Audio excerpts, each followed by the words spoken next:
Welcome to ZeroPage Homebrew, your best source for the newest Atari games and the newest interviews with the developers of Tiger-Heli for the 7800 being released by Atari, or actually it has been already released.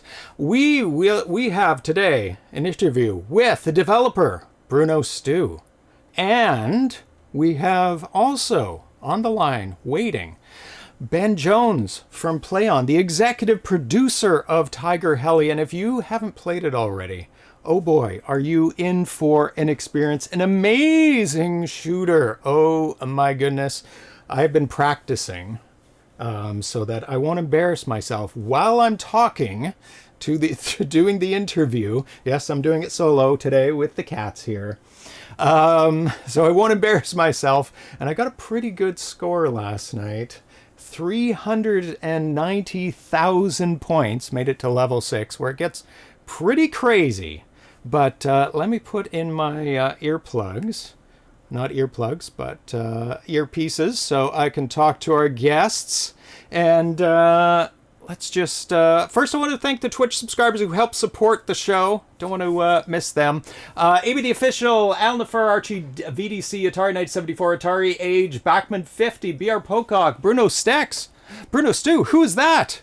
Supporting the show. Captain Classic, Chelsea Donnie Malchit, Lila, Cyrano Rebo, Dianoid, Dan WC, Dave M, DMC, Drexel, Dr. Mook, House, Ericard, Gamma Dev, Great Defender, Hammers Dev, Johnny W. Snoop, Q Decoder, Carl G. Karakak, Rocco 2600, Lambda Express, Manny Sipati, Mark Yanis, Michael Atari, Mike Soul, McTell, Miss Command, MK Swift, Mr. Zarnu, Mr. Fix, Nathan Strum, Nostalgic, Oleana Games, Koal Guy, Raymond C, Render Ghost, Repentless, VD Rev, Tully 6 Weeks, Smitty B, Spinley, S. Ramirez, Super Loop, The D Train, Thrust, Tiki Dan K. Teat Fos, Trek MD, Tweenie, Vexer X, VD Double Down, Warp Droid, and XKen X. And I will give the cats catnip just because they're behaving very well just before we bring on our guests. Thank you to Gamma Dev, but don't trigger the cat games until after the interview today, just so we're not interrupting anything, because I will have to postpone it. There you go, cats. Here's some catnip. There you go. To placate them during the interview. Oh, I see. That's the plan. Okay, that works. Okay, without further ado, I would like to introduce to the show, first time on, Ben Jones from Plaion and Bruno Steux, the developer and executive producer, both of them, of the new game, Tiger-Heli from Atari. Welcome, gentlemen, to the show. Hello, James. Hello. Cool. Glad to have you on finally. It was wonderful talking with you, Ben, at PRGE last year, 2024. Yeah, and are you going to be there this year? Yeah, I think so. Excellent. I remember giving you a little sneak peek. Remember that? I do. On a mobile phone. Yes, and now it's come to fruition, which is very exciting. If people don't know, I was a beta tester on this game. That's the reason for the high scores. Not my playing. It's just months and months of practice. That's it. And welcome, Bruno. It is Bruno Steux, correct? You Steux. Steux, but it's okay. Even in France, don't worry, a lot of people make mistakes. Okay, because I have been pronouncing it very, very wrong for a very long time, and now I've corrected myself. Belgian. It's a Belgian name. Belgian. So, excellent. Yes, okay. Let me turn up the volume. Can't hear Ben here either. Oh, okay. Well, let me just turn it up so that you guys can hear it. Nor Bruno. They can't... Okay, they're quiet, not zero. So, congratulations on the release of Tiger-Heli, just in time for the 40th anniversary of the game, as it was released in 1985. So, was the 40th anniversary just a happy coincidence, or was there a tiny bit of planning behind that? Oh no, we're at my work. It's the first thing we do when we have a prospective product coming in, or we're thinking about something, and you always check the date. And it could be, oh, nice. It can be, is this the 40th anniversary? Yeah, 40th, yeah, we 1985. do 35, 45, whatever, it doesn't matter. And to be honest, development takes so long, you just hold it down till the next anniversary. So, That's right. Yeah. That's right. Oh, you got 4 more years. We'll do the 45th anniversary. Yeah. Is there a Guinness Book of World Records, something we can do of it? Is it anniversary? All these things. It always happens. It's the process. 5s and 0s, yeah. So you weren't under any pressure then, Bruno, to deliver before December. I mean, you got it done way before. No, not too much pressure. Frankly, it was a pleasure from start to the end, really developing this game. I had no pressure from Ben. I think I put some pressure to Ben to make the test, because he has made how many plays. Because, frankly, I'm very bad at playing myself, so I really had to rely on Ben to do it. Oh, yeah. So, yeah, I tend to ask the question, how good are you at the game that you are developing? I mean, you're porting the game, so it's not your game originally, but how about shooters? Do you like shooters? Are you good at shooters? Are you good at Tiger-Heli specifically? I really like shooters. It's my favorite kind of games. But, me too. Frankly, I'm very, very bad at gaming in general. I'm really not a player. So for this game, I really had some real difficulties to go over the first level. Oh, wow. Well, that's why you have playtesters, right? You have people that are good at shooters who enjoy them. Exist. Yeah, don't exactly. worry, I had a special version with infinite lives. Yes, everything needed. Yeah, so when we were playtesting it, we did have continues, and somebody did notice when I posted an earlier score a continue at the top of the screen, because we had to get to higher levels to make sure that things were working for the real elite players. That's for sure. There was the option at some time, but Ben, you decided to remove it. Yeah, I took it out. I mean, I hardcore only, right? Yeah, I mean, all these decisions are not lightly taken. Yeah. I do remember, though, before we go back to the continue, is Bruno wrote to me one day when we kind of get into like a real decent alpha stage, and he was like, Ben, this game is far too hard. I need to make an easier version, and says, no, we can't do it because it's interesting. Yeah, okay, the game is a little bit tricky at first, but it's the joy of actually mastering it, understanding where the enemies come from. It all clicks into place. I 1cc it virtually every go now, and it's really interesting because most of the things I've worked on in my career in this kind of industry, I end up hating.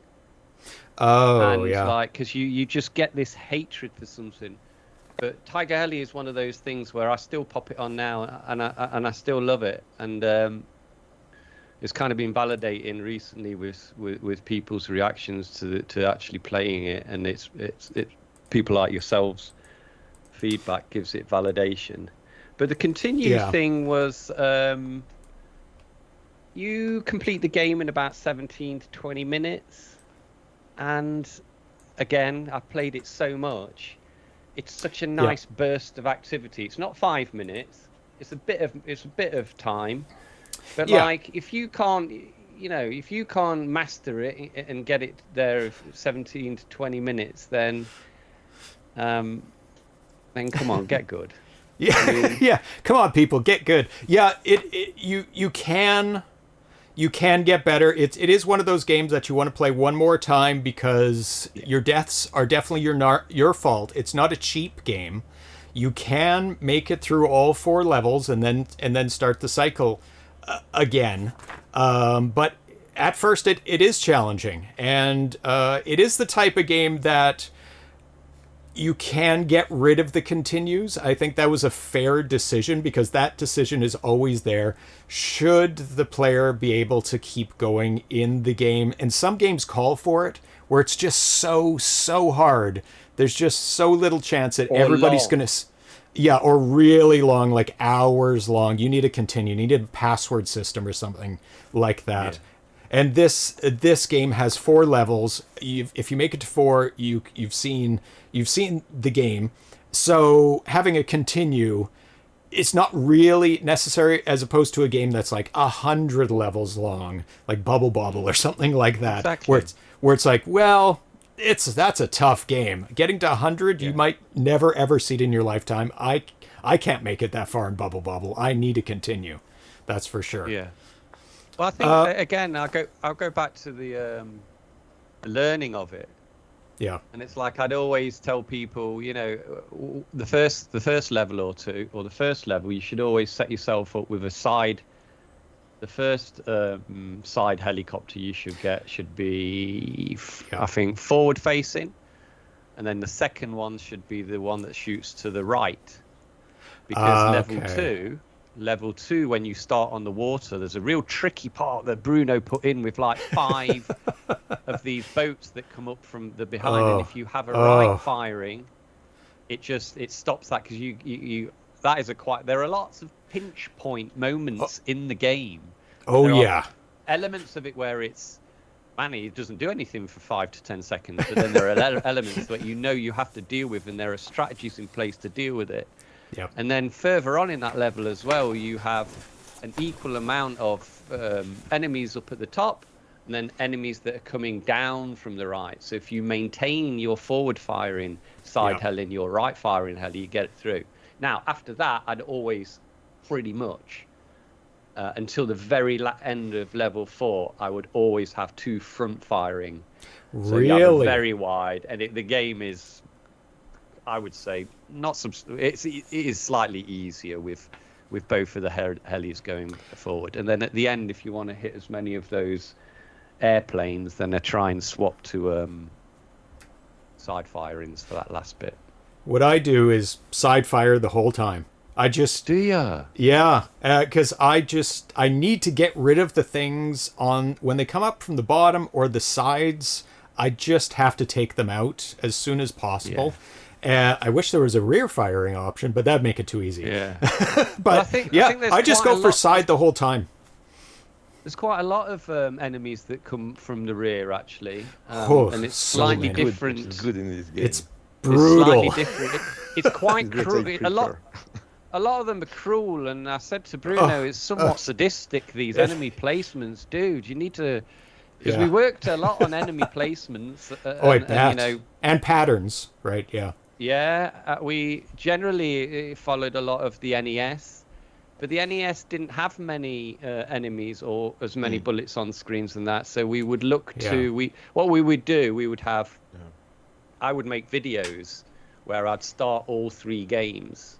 So Bruno's in the middle, arcade on the right, and NES on the left. And because it's a constant scrolling, you can time them up perfectly, yeah. You can time them up. And it was important for things like backgrounds, which is generally more of an NES style, but with more colorings. Yeah. But then enemy placements, frequency of enemies, we tried to take more inspiration from... the arcade version of it, so it's a little bit hopefully of a step in between both. But yeah, some of the it's brutal. Spawn points. It's brutal.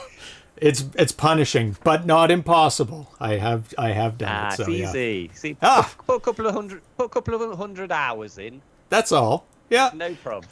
So let's talk about the licensing, because that's very interesting, of Tiger-Heli from Toplan. Did conversations with Toplan come first about their range of IP, or did the idea to specifically pursue Tiger-Heli come first? No, I this is a long story. We got time. There's 2 threads to this. Yeah. I very much enjoyed PlaySoft's 1942 or 3. Or 3. Both are good. I love both. Yep. And Place Offs, 1942. He did. Yeah, and I talked to his name escapes me, and there was an idea of licensing, me attempting to license with Capcom because I've got a relationship with them, a licensing relationship. Yeah. But the licensing game is so tricky to even get in the door, and it kind of like I did a presentation and I did a few bits and bobs. There's too much obstruction in the way, too much hassle. Yeah. The licensing game is just too difficult now. And especially for like retro numbers, it's sometimes difficult to make those quotas to make the IP cost pay off, etc., etc. Oh yeah, I've been in meetings where people slap $1 million license idea, and I'm like, dude, we're gonna sell 5,000, 10,000 units. Yeah, what's going on? This is. Do you want money or do you not want money? We're here to give you money, right? And that's ridiculous. They want $1 million. It's like, well, we don't have $1 million, but. I always say, come on, it's an incremental sale. You'll never get this money. It's just a little bit. Anyway. Yeah. When I was playing it, I get a lot of DMs from people from Atari Age and all my activity over there, and like people always offering games and wanting free stuff. And you don't say. And they don't really understand licensing. They go, why don't you do this and this and this and get this game? And it's like, oh my God, you have to sometimes hunt down who even owns the IP, let alone negotiate with them. Oh, it's absolutely insane. Yeah, I mean, it's just so difficult. You have occurrences where it's not just one licensee. You need to license the IP, the brand. Yeah. Then you'd need to license the game code, and then on occasions I've had to license voice actors. It's just it's all insane. Yeah. And well, during this period, I don't know, 2 years ago, Bruno, like I had this guy start emailing me, and I was like, I like the cut of his jib. This guy, he's sharp. This guy is something special, and he was like, I've got some games to show me. I said, you send me some games over. Let's have a look at this. Bruno was sending me stuff I couldn't believe that could be made on a 7800. I mean, stuff that, prototypes of games. I think you saw R-Type a year or two ago, and all these bits. Games that he sent me that are just absolutely perfect. And he indicated that he'd like to, have I mean, it's probably better for Bruno to say, but like a move in his career. And I just thought, well, this is the point where all this stuff's working out. And I said to him, well, I love 1942 and all of those. And our parent company owns the Toplan catalogue. And so it just was like, I don't know how I thought of it. I think I was just going through their IP list on Wikipedia, and I had it in my mind that I liked 1943, and then I remembered Tiger-Heli, and I thought, wow, yeah, this would be great. So it was quite... And then this was one of those licenses that's just a dream to get. You apply, you do the offer, they accept, you make the game. Wow. And that was the beginnings of it. And I don't know how long it took us to make, but it was just a gradual process. Yeah. So when the game was announced, it got a ton of positive reaction from the community. So there's some love for that game. So why specifically Tiger-Heli? Like you said, you picked Tiger-Heli from the roster, as opposed to some of the other shooters they have, because they have quite a list of shooters. Was it because it was an earlier title, a little simpler, a little cleaner than maybe some of the other bullet hell games?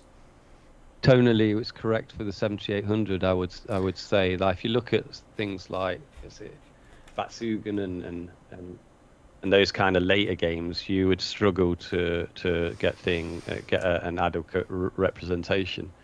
And of course, I watched the NES version, and there's always been talk on Atari Age and that of the untapped potential. And actually, probably more Bruno used to say this to me a lot about the beauty of the 7800 architecture, and how he'd been doing this and that, and how he was showing me these games, and then I read other people talking about how the 7800 got squashed by the NES, but actually it was a very competent machine.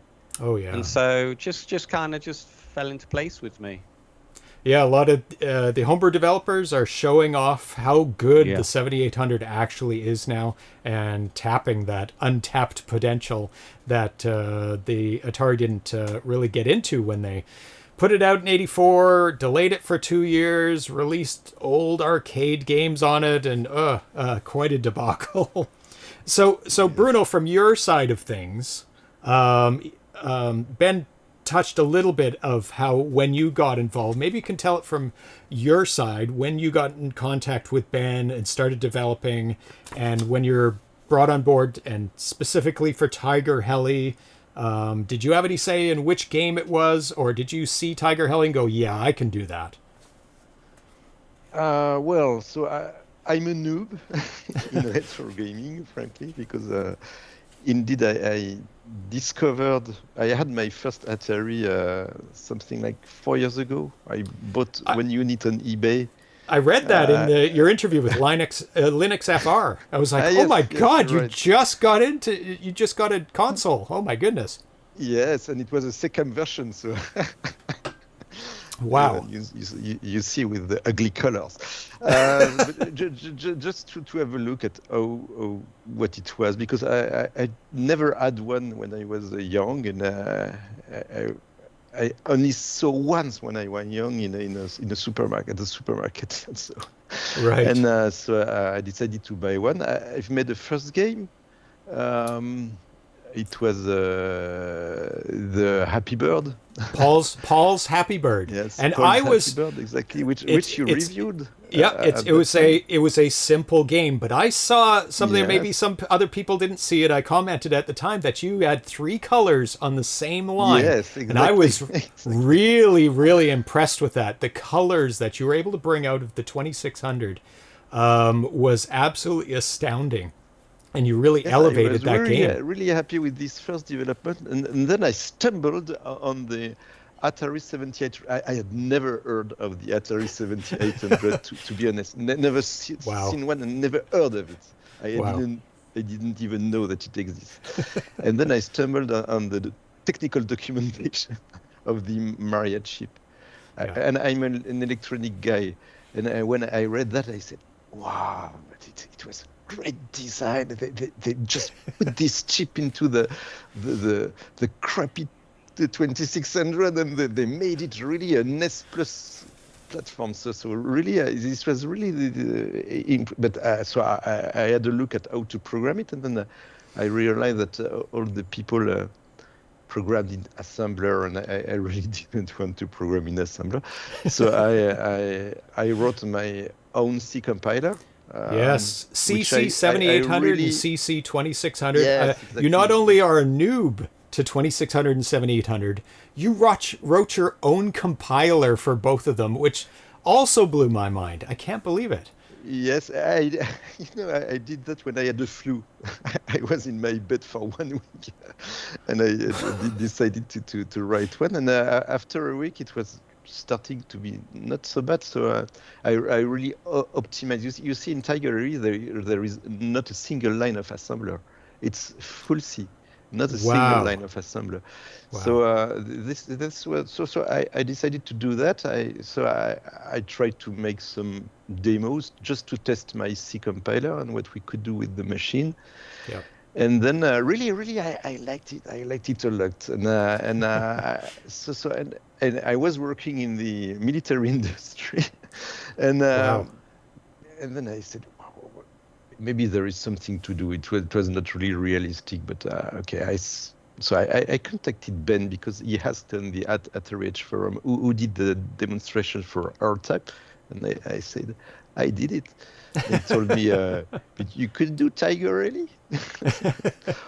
Well, frankly, I didn't know Tiger-Heli. I knew it, well, just because it was a famous shoot 'em up, but I don't think I had ever played it really. Yeah, neither had I. I had a look. I Not knew much. that it wouldn't be so easy on the 7800 due to the background, especially because the 7800 Right. the background display takes a lot of DMA and DMA time, and especially in Tiger-Heli, you have to switch between many colors. So I knew it would be quite challenging. But yes, I decided to do it, and after something like 2 or 3 weeks, I had an engine running that showed that I think could do the job, and then I developed all the spawning system and all the thing to make the levels, and then we spent a lot of time optimizing it and really getting the most of the 7800, really getting the most. I think I've used almost every cycle and almost every byte. Well, it definitely but shows. Staying with the 100 and I stayed in the super game cartridge. It's not nothing really fancy. It's still very classical development in the end. But I was very happy with the result, and as I like to shoot them up, I like playing it. I'm quite happy with the result, and I'm really ready to do another one next time. Maybe faster game and yeah, using even more the 7800 capabilities. Wow. So when the game was first announced to the public, there was inevitably a lot of mentions of the often complained about NES release, a lot of flicker, blah, blah, blah. So going into developing the game, were you conscious of the comparisons that were going to be made? And did you feel any pressure to more so to deliver something worthy of the arcade title? Because this is the only the second port of this game ever to land on consoles. There's NES, and that's it. To be honest, I've tested the NES version and I found it very crappy. So I really found it wouldn't be that challenging, to be honest. But you know what? With this Tiger-Heli thing, I bought a NES. I hadn't have a NES also, so I bought one and I tested the games, and these are crappy games. It's crazy. Considering the reputation of the NES, you got a lot of flicker, a lot of slowdowns. No. Frankly, it was not challenging. Challenging was the arcade version. But frankly, it's not reachable. But it's not reachable in terms of graphics and speed, and not speed because it's very slow, the arcade version, but number of sprites and everything. But people can. I've played the arcade version, and I've played the Atari 7800, and it's not because I've written it. Frankly, I prefer the Atari 7800, but it's always easier 40 years after. but still, I think you've got more this replay effect. You want to replay when you fail in the 7800, which frankly you don't have in the NES.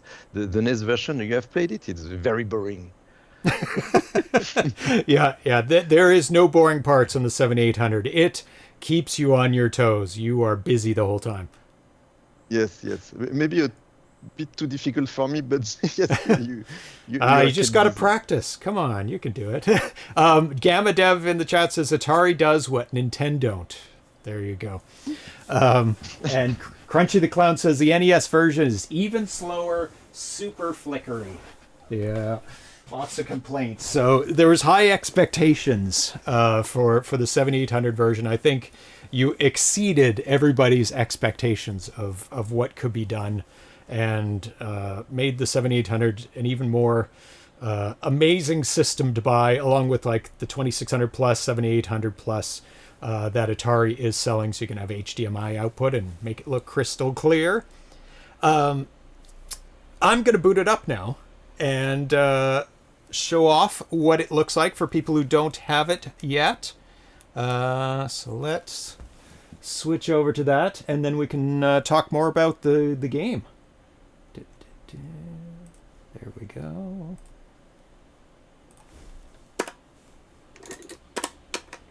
Oh. Of course. Bet the cats did that. Bad cats. Ready. Thank you for following. Math fares well. Oh, why is my joystick button not working?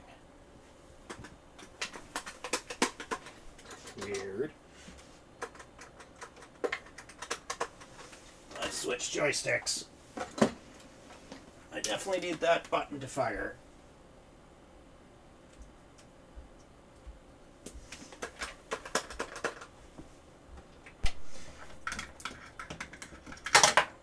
Come on.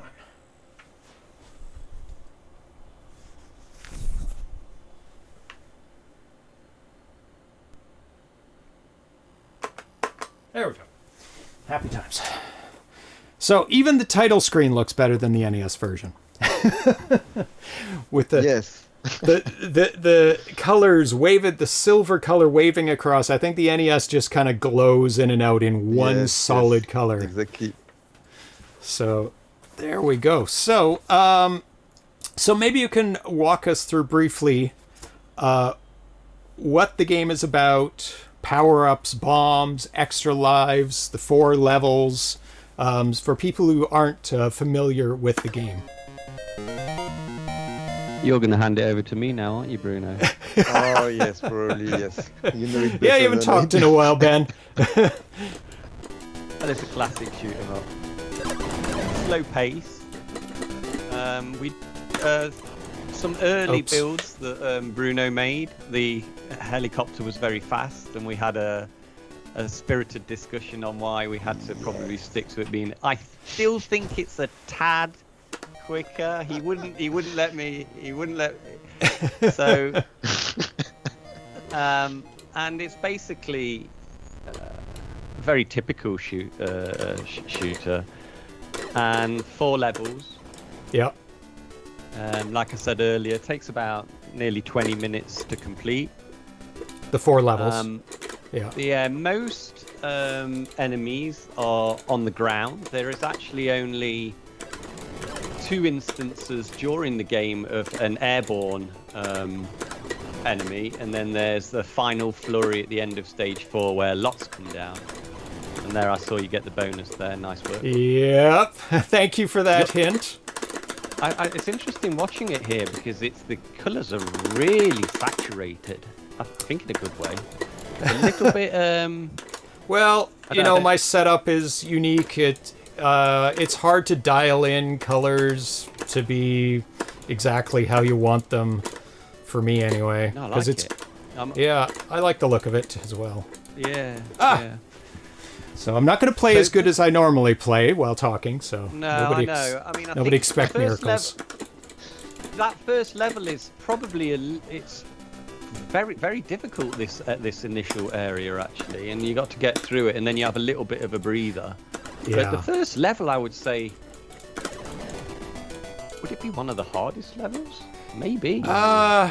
It's up there, especially these 4 tanks that come in behind you. Oh, that's Bruno's sadistic ways. So there's little glowing dots. Those, maybe you could explain those. Well, what did we call them? They were bonus icons. Bonus. Anyway, you collect 10 of them and you get an extra life. Yeah, and those come in very handy. That's so easy. Yeah, and I can't remember exactly, Bruno, but extra lives are given at 200,000 points. No, 20,000. Exactly. I think it's 20,000, 100,000, 200,000, and so on and so forth. So you can rack up extra lives quite a lot, because you will need them in like level 5 and 6. 6 is, oh my god, 6 is brutal. Well, I always consider the end of the game to be level 4, and those 5, 6, anything. It's interesting once you complete the game on level 4 and it loops to level 2. We had quite a a long discussion about how Yes. difficult it should be. And initially, Bruno had cranked it right up for level 5. So if you notice when Yeah. the tanks come down, the turrets aren't facing you, and Oh, turrets thank only God. shoot when they're facing you. Thank goodness. So there's yeah. elements of it where he would sped that up for level Yes. 5. Well, for the initially level 5, and also the enemies. They shoot more The often. rate of firepower was really basically didn't give you a break. No, it's brutal. So to make it a little bit, because I like doing level 5 and then crashing out on 6th to 10th, whatever. But so we in the end, not that far away from actually completing the development, we toned down level 5, so you get a little bit of a breather. And if again, if you've got both little helis, you should be able to get the hang of it. But level 6, yeah, that's when you really start getting tested. Yeah, that's when it gets really hard. So when you get to the end here, there's some bonuses that happen. There's 2 types of bonuses. One is the bombs that you have on, which is the second button. You can drop them, devastates the whole screen. Very normal kind of shoot 'em up type bombs, level screen clearing. And also you get bonuses for the 2 helicopters. And this game is a little unique in the bombs that you drop to clear the screen, is that they're also defensive bombs. Yes. Which is really, really cool. The first time I encountered that while playing the game. You can get shot in the bomb and it'll explode and save you and also clear the screen. The first time that happened, I was like, what? I didn't press the button. What is happening? Yeah, is this a bug? Yeah. Actually, it's not a bug. You can, it was intended. That's right. You can. I actually use it sometimes when I'm in a stuck situation, because you may only have the bomb on the left or the bomb on the right. Yeah. And if you have, bullets coming in, enemy bullets coming in from all sides, then you can move into it and rescue yourself with that self-destruct. Yeah, I was a bit. I couldn't really remember playing it back in the day, and I was at first a bit. This is a bit strange, but actually it's a really cool mechanic, and I believe that the bomb mechanic to kill everything on screen. Tiger-Heli's first game to have it, I think, is a vertical shooter. Oh, really? I think so. Wow. What is happening? We may have to reconnect. That's really weird. Oh, I thought I paid for the big plan with Teams. Oh, annoying. Okay. Anyway, we'll continue until it cuts off, and then we'll get you guys back on. Yes. So in terms of game graphics and sound from the arcade, were you supplied any assets from the arcade version from Toplan? Or was everything built from the ground up? Like the sounds, the background, the graphics, the animation, etc.? Everything was built from scratch. Wow. But it was quite specific anyway. The 7800 is quite specific on that aspect. So I had to redraw everything. But I think I've done most of the work for the graphics. And but the explosions were made by Rob from Plaion. So there was a little contribution. My first explosions were very big, but nice. Too big for Ben. I think you had an early build, James, with those big explosions. I think so. It was a while back. Yeah. It was not like I prefer the big explosion, but I keep the big explosion for the next game. But there you go. And the fast space.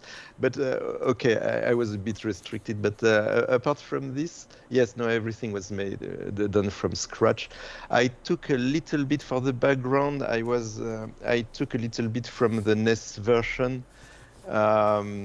But it was not the same resolution. It was just the basis for doing it.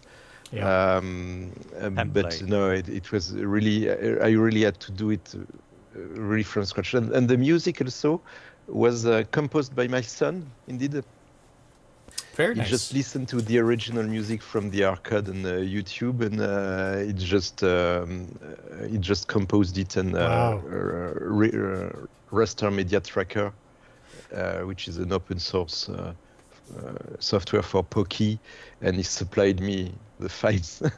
There were 6 Wow. songs indeed in the game, and I could put it in the game, which was quite tricky because it takes a lot of CPU to play these tunes, and I really had to throttle everything so that it fits. Especially due to the fact that this game is 224 pixels high, which is important for you to shoot them up. So you don't have so much time during VBlank to make all the computation. You really have to make the computation while it's drawing, and playing the music also. So it was really, really, yes, that was the most challenging part for this. But the 7800 can do it. Yeah, music's great. Music was such a joy to listen to. I'm always very picky in everything at work. Mm-hmm. But it's just so nice sometimes for somebody to deliver something, and when Bruno's son delivered it, I didn't even ask for anything. I just went, put that in. It's so perfect. I think we maybe messed around a little bit with. Oh no, we hadn't at first. He hadn't made the, the nice jingle when you land at the end of the level. Yeah. Yeah. So we The made jingle that at the end of level, and that's satisfying. we had some trouble with the ice core music also. The ice core music from the original was very difficult to fit in a POKEY, which is quite limited. And I wanted also to use only one POKEY, not 2. And so with four channels, it was I think quite challenging. But he really liked a lot doing it. My son, he's not a professional composer, but he's an engineer in bioengineering. So it's quite far from his field, but. He really. I just gave him the software, and he just did it. That's amazing. He just did it, and the result is quite interesting. Yes. And you're using the TIA for the sound effects and the POKEY for the music? Yes, exactly. Yeah. The POKEY for the music classically, and the TIA for the sound effects. Yes. Yeah. And you already answered my next question. Maxime Steux. For the POKEY music, I saw the name in the credits, and I was like, "Oh, is that a coincidence?" I don't think so. So, no. And thank you for putting my name in the credits as well. Every game's a collaborative effort. Everybody's contributes to the whole, which is great. And in terms of collaboration, was there any say from Toplan in terms of how the game should turn out, or did they need any final approval, or it's just licensing and off you go? Oh no, there is a. Well, the one thing about your game testing that I will never forget is when you had it for about an evening and you went, the helicopter goes through the top of the screen and then comes up from the bottom, and I was like, I've been playing this game. I've been playing this game for like 6 months and I never even realised. That's hilarious. As for Toplan, they. Oh man, who's the man that made it? He's in the credits. Yeah. Go quickly to the credits. Let them scroll quick. I don't have all the full credits in front of me, so. Well, I've got internet if you want. Yugi-san. So he runs Toplan, and he was the original. Oh wow! I think he was the producer and the sound engineer. So he was the one that made these tunes. Oh, and so he'd be very picky about what's going on the screen and what he's hearing, and. Yeah, I was fortunate enough a couple of months ago to go to Japan and meet him. And during the process, we basically I think we did wait quite a while to show it them. That makes because sense. You want to show the best hate- version. Yeah, you hate showing off like stuff that you're halfway through and everybody picks it apart. And you're like, it's not done, and it's like, Just leave. yeah. But anyway, they were happy with. I just do video playthroughs. Yeah. I think some of they were a little bit like Bruno and said it's quite hard. Can you do an invincibility mode? So I think we couldn't. We didn't do an invincibility mode. I think we just did a limited continues thing. We made a special version. We made a special version for them. Right. Which was great for testing as well. Yeah, I mean, I think they were just generally happy with it. I've still got to send him the very final retail versions of it, so I'm going to send them a special pack. There was 2 guys in the office at Toplan when I met them, and yeah, wow. It was one of those things, like we were speaking earlier, how licensing can be really difficult, and then sometimes it can be a joy. It's somewhat similar to how we started with Atari 3 years ago. Yeah.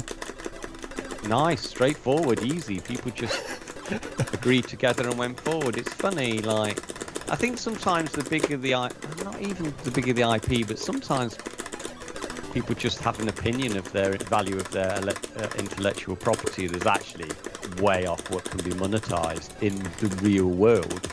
Right. So, and I guess they figured that if they sell it for too low, then other people want it for too low, and it'll just continue. So they go high, and then they never get licensing from anyone. They miss out on the joy that people can get from these amazing old games. Yeah, and I knew we would. I kind of knew we would get it because they were quite active in bringing it out. I think we'd already seen a Switch and PS4 remaster, and they're quite active. Toplan in licensing it out and make other developers making them. So, yeah, basically we were lucky that I had a contact in at the parent company that knew him personally through business, and it just went on from there. It was an easy process. The whole thing has been relatively easy. It's been for me a joyous process. Been one of the most enjoyable things. And I'll tell you why. Is because I hate where I'm waiting for stuff for weeks and weeks and months and nothing ever happens. No one can get builds over, and I don't know. It can be anything that I've made over the years. But the lucky thing with Bruno is, man, this guy would be giving me a new build every day, every 2 days, and it's like, so it was content for me. Like, I was like, wow, I got something new, and then I would comment on it, make notes on it, and then within a couple of days it was fixed. I mean, I think when you're building something from scratch, you think about how it's even for that 8-bit era. There is a lot to do and a lot to consider, and you could get any old shit out, but to make something hopefully special, I believe it's special, to have something, really hit all the buttons and consider everything. Actually, it's interesting that, because as we were doing it, I've always been a shooter fan. I've always done everything, but me too. Making it, it's the first time I've ever had any input to the development of a video game.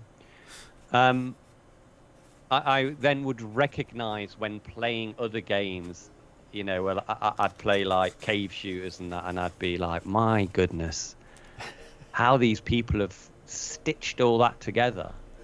And I generally will play 16-bit arcade titles, so they're more advanced, but it going through the process made me appreciate the cleverness of those golden era Japanese developers of those amazing games. And the relatively primitive tools they had back then to make the games as well.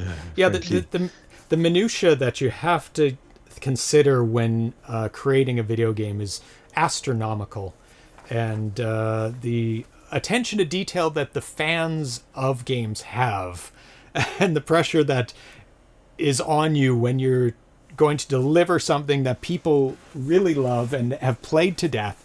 And you know they're going to be really scrutinizing every little thing, the songs, the graphics, the movement, the speed of the movement, the patterns of the end. Just absolutely everything has to be taken into consideration. That's the thing that drives me the most. Yeah, and I had an Yeah. Excel sheet with 1,000 items. I bet. Really, I bet. I think I've kept the Excel sheet. It's crazy the number. I Oh. think it's something like 1,000 things to fix in the end, in total. Oh my God. Well, you got through it all and delivered in the end.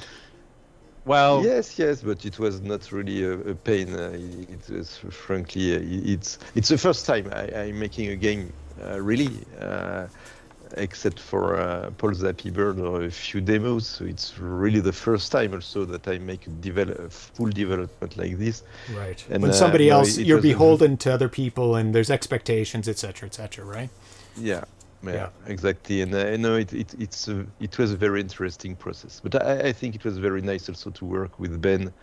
I think we had a very, very good interaction, and we complemented each other very well, I think, on that job, really. Yeah. I think we should do it again, Ben. I think everybody thinks that. I certainly do.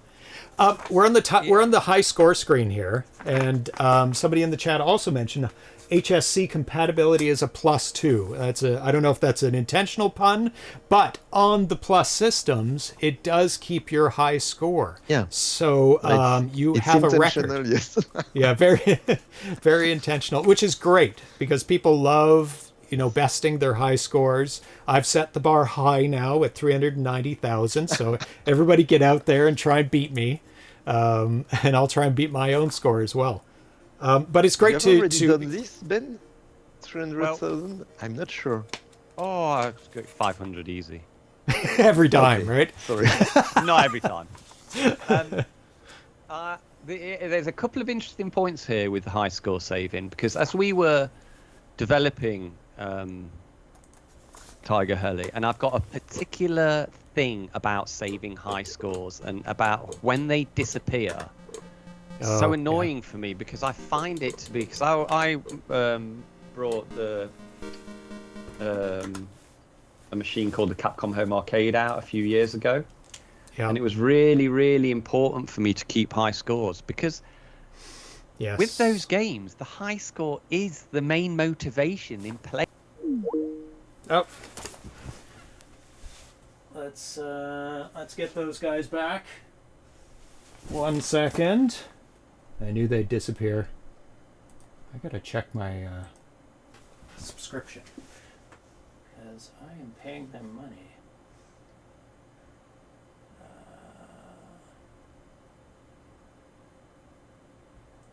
So please hold.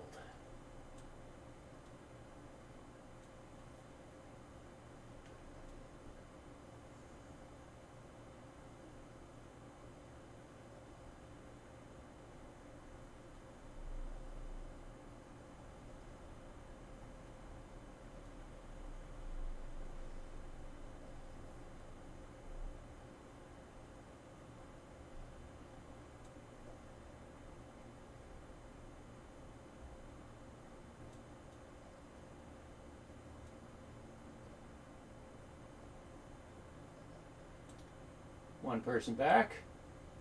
Let's get Ben back as well. 1 second.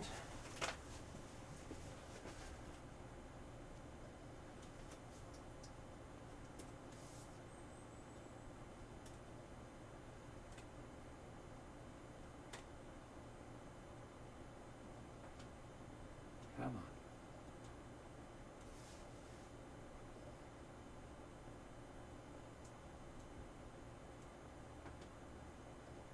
Why isn't it letting me add him? That's weird.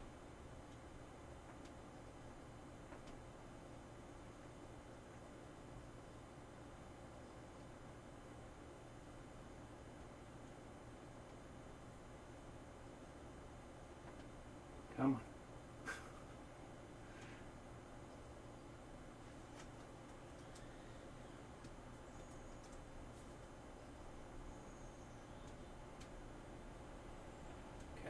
1 second.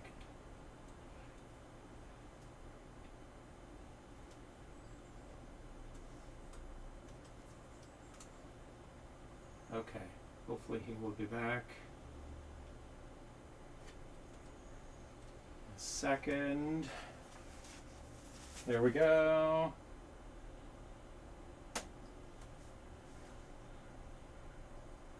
And we're back. I'm gonna have to rearrange you guys on the screen though. It's all super crazy. There we go. Now we can hear you. Hello, hello, hello. Welcome, welcome. It's an American attack on Canada.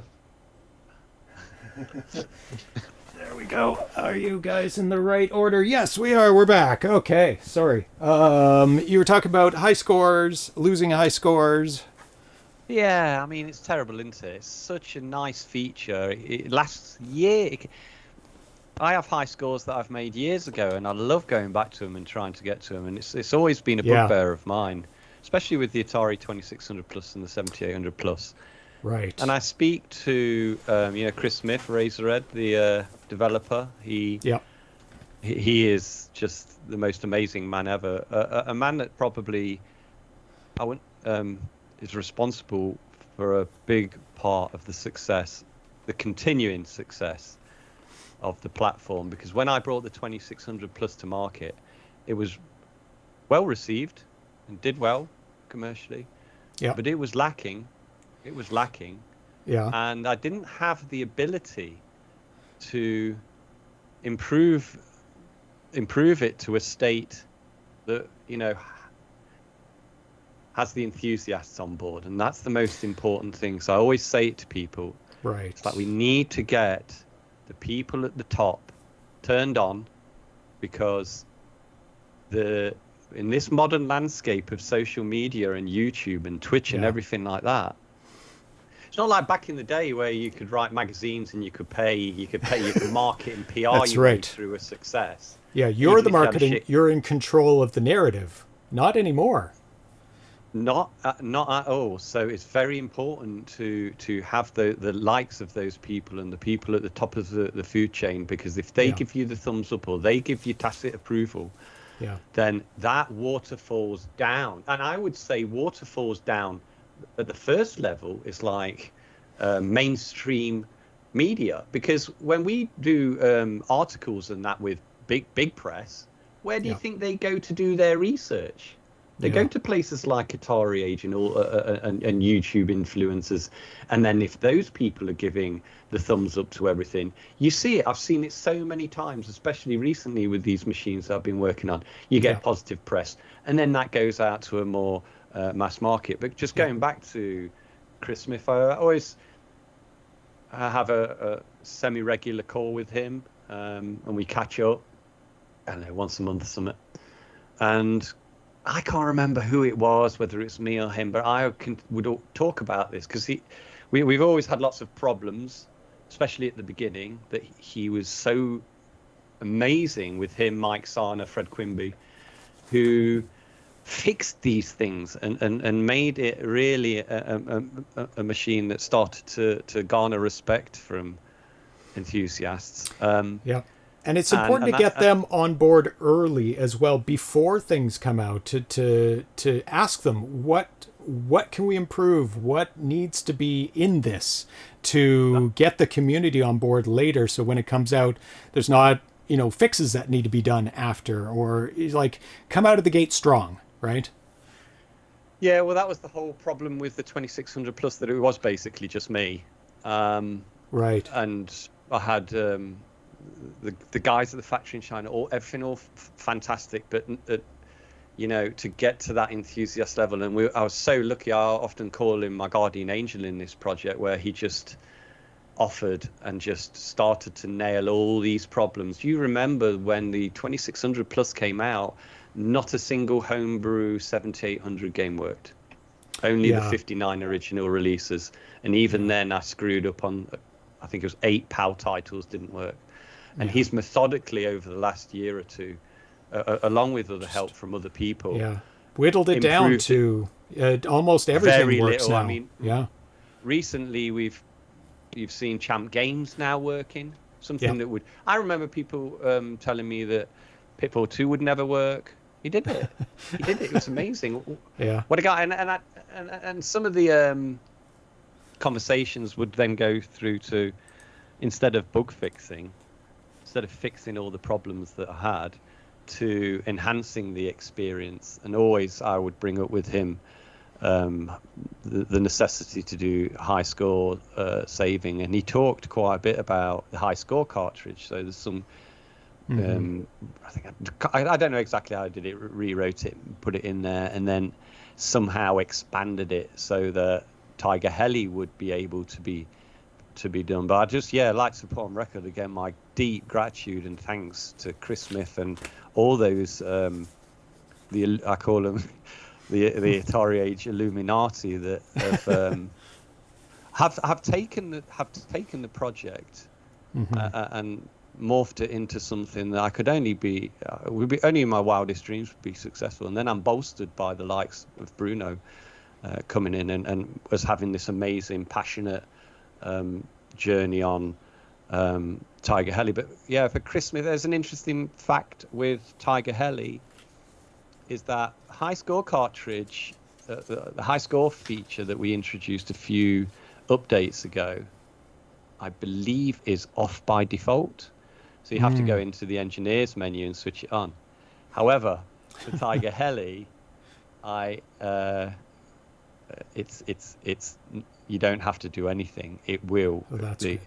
The firmware sees it's Tiger-Heli and switches it on automatically. And additionally, there's another little thing that we kind of pushed through, and that was the integer scaling is on by default as well, because I wanted to deliver the best that we could possibly deliver, and there is a difference. And what's the point? Because it's virtually the same screen size, right? And so there are two elements to it that we put in that is kind of non-standard. And nobody likes half pixels, so there you go. I certainly don't. I like exact multipliers, so you don't get the fuzzy pixels on the edge. Shimmer. Yeah, the shimmer. Were there any compromises that were needed to be made for bringing the game to the 7800 from the arcade? Any major compromises that you kind of irked you, or did you bring everything over that you really wanted to bring over? No, there were some compromises to be made, obviously. But it's I had really to tune number of objects and everything. For instance, something really crazy in the beginning when you see all of the tanks, I had to rotate the roofs. Oh, jeez. Yes, to have one switch of palette less. Oh, wow. Tiny tweaks. Nobody would probably notice that, but used to put enough tanks. So it's a kind of optimization we had to make all along the game. So it's and I had really to introduce also a throttling engine, really to sometimes you can see it flickers a little bit, because I really wanted to stick to 60 FPS. This is slowdown was forbidden. So I really want to stick to 60 FPS, and really at some time I really had to put a flickering engine, but it's really tiny, and I'm quite happy with the result. But yes, obviously there were some compromise to be made, but still I'm very happy to have really pushed this 7800 to its limit. Frankly, the 7800 is very, very good at displaying big sprites, empty backgrounds if possible. But even with this, with what we have done here, it can do it. Was there anything that you wanted? Oh, sorry, go ahead. Yeah, it was probably one of the longest things that we worked on was the optimization of basically every second of the game. So there'd be elements that I would go through, and I would say, I think there was one early occasion where Bruno reordered what was stressed and what would flicker and what would be removed and stuff. And I said, well, what we got to in the end was they're at very high, at real pinch points, beginning of level 2, on the right-hand side. If you allow all the boats to go up and fire, Yes. you will see the enemy bullets go at half on. In the beginning, when we were testing it, sometimes the buttons would be invisible for a short time, and so we spent a long time reordering the Yes, I don't know what it was. Reordering the graphics, try to make it was really the engine is quite optimized. It's a bit special because you want the explosions to be above. But the explosions, the problem is you have the last things with the DMA engine of the. If you draw too much, they are just removed by the Maria chip. So you really have to take care of what should be drawn so that you have something coherent in the end. So when I got to level 6 last night, there's a lot on the screen. Everybody's firing. There's lots of enemies. So it's actually really well handled. It's a really interesting point, that, because you don't. When you start seeing that level of action on the screen and enemy bullets it's not a flicker where it goes missing, it's a flicker where it's going on and off at an insane rate. But know at that point you better start clearing things quick.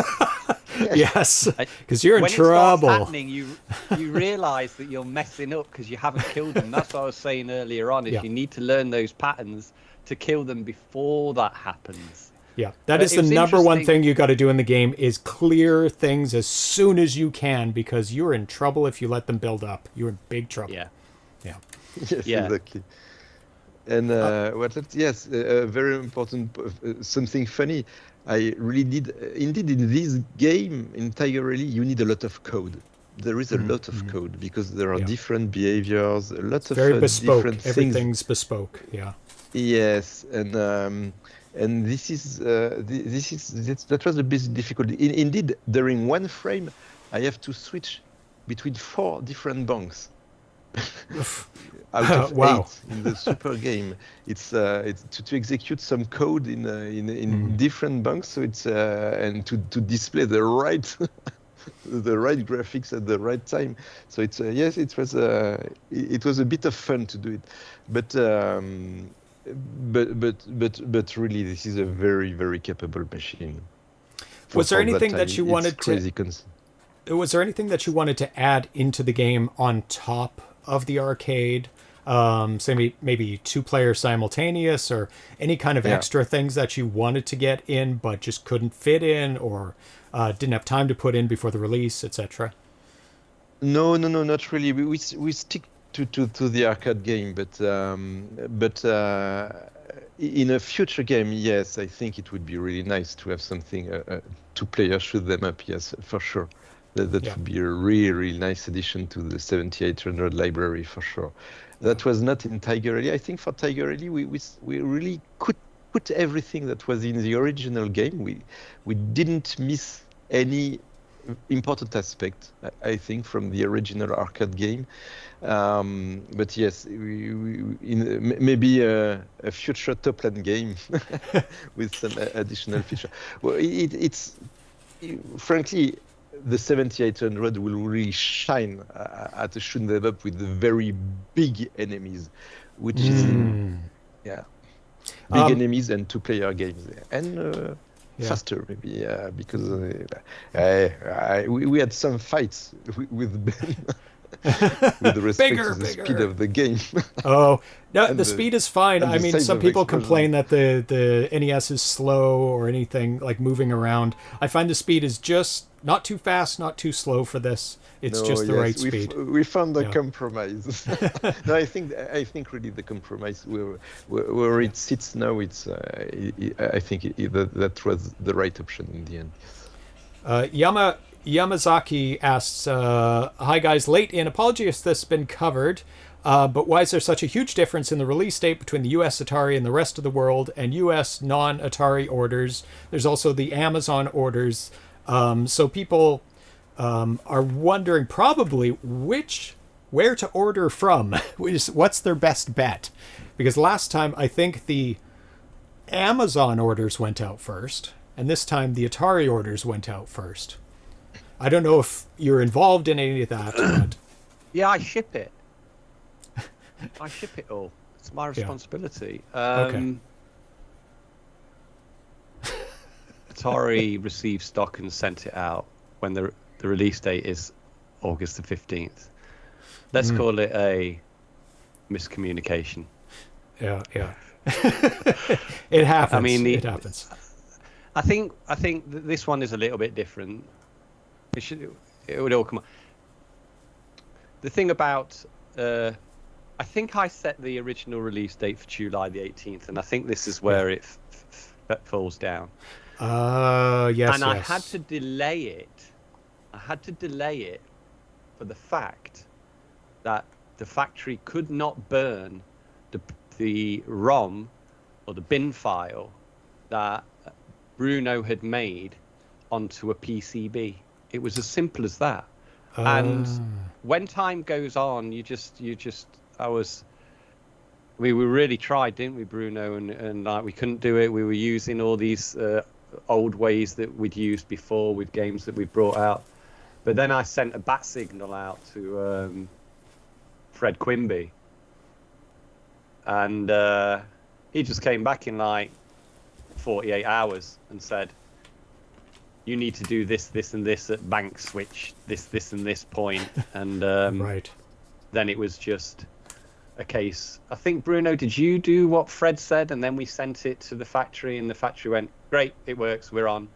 But because of that... Yes, it was really, indeed, it was really basic. It was really just a problem of bank orders in the bin file.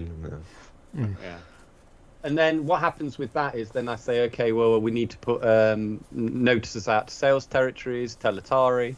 It's August the 18th now, slight shipping delay due to that. And then because Atari's warehouse is on the West Coast, they get normally stock quicker because other stocks that go elsewhere takes longer because you have to receipt it to warehouses, and then it has to go on to other warehouses, and then you've got Europe. So it's just a case that I think what will probably happen was that there was a flag on their system that says something like July the 18th, and it wasn't changed. So they just shipped it out. It's regrettable, and it's something that I do kick myself, and I have a lot of pressure every year in and out of hitting manufacture and release dates. It's one of my biggest things, not problems, because I have this discussion all the time with people whereby people will always say to me, well, why don't you just set the release date a lot later? And my point is with things like this, and this is all the products I've ever made, is because if we set it later, nobody will do the work now. So you need to set. It's a human characteristic. They will fill the void of the extra time. They will just go, oh, we have extra time. Yeah. And I'm guilty of it. So if you set yourself that you must work and as hard as you can, most of the time you achieve it. Sometimes in these occasions, and sometimes like the 7800 plus, you just have to push it back, and it disappoints. It's very difficult to navigate this kind of thing. Yeah. And I think hopefully I've been making products for 18 years for Plaion, these kind of products, and it's always been the same, but I always endeavor to try and be better and to just try and get people their products on time. But yeah, I think the thing is we're talking about an exceptionally complex supply chains, developments. It's physical people. It's sometimes a boat won't leave. Exactly.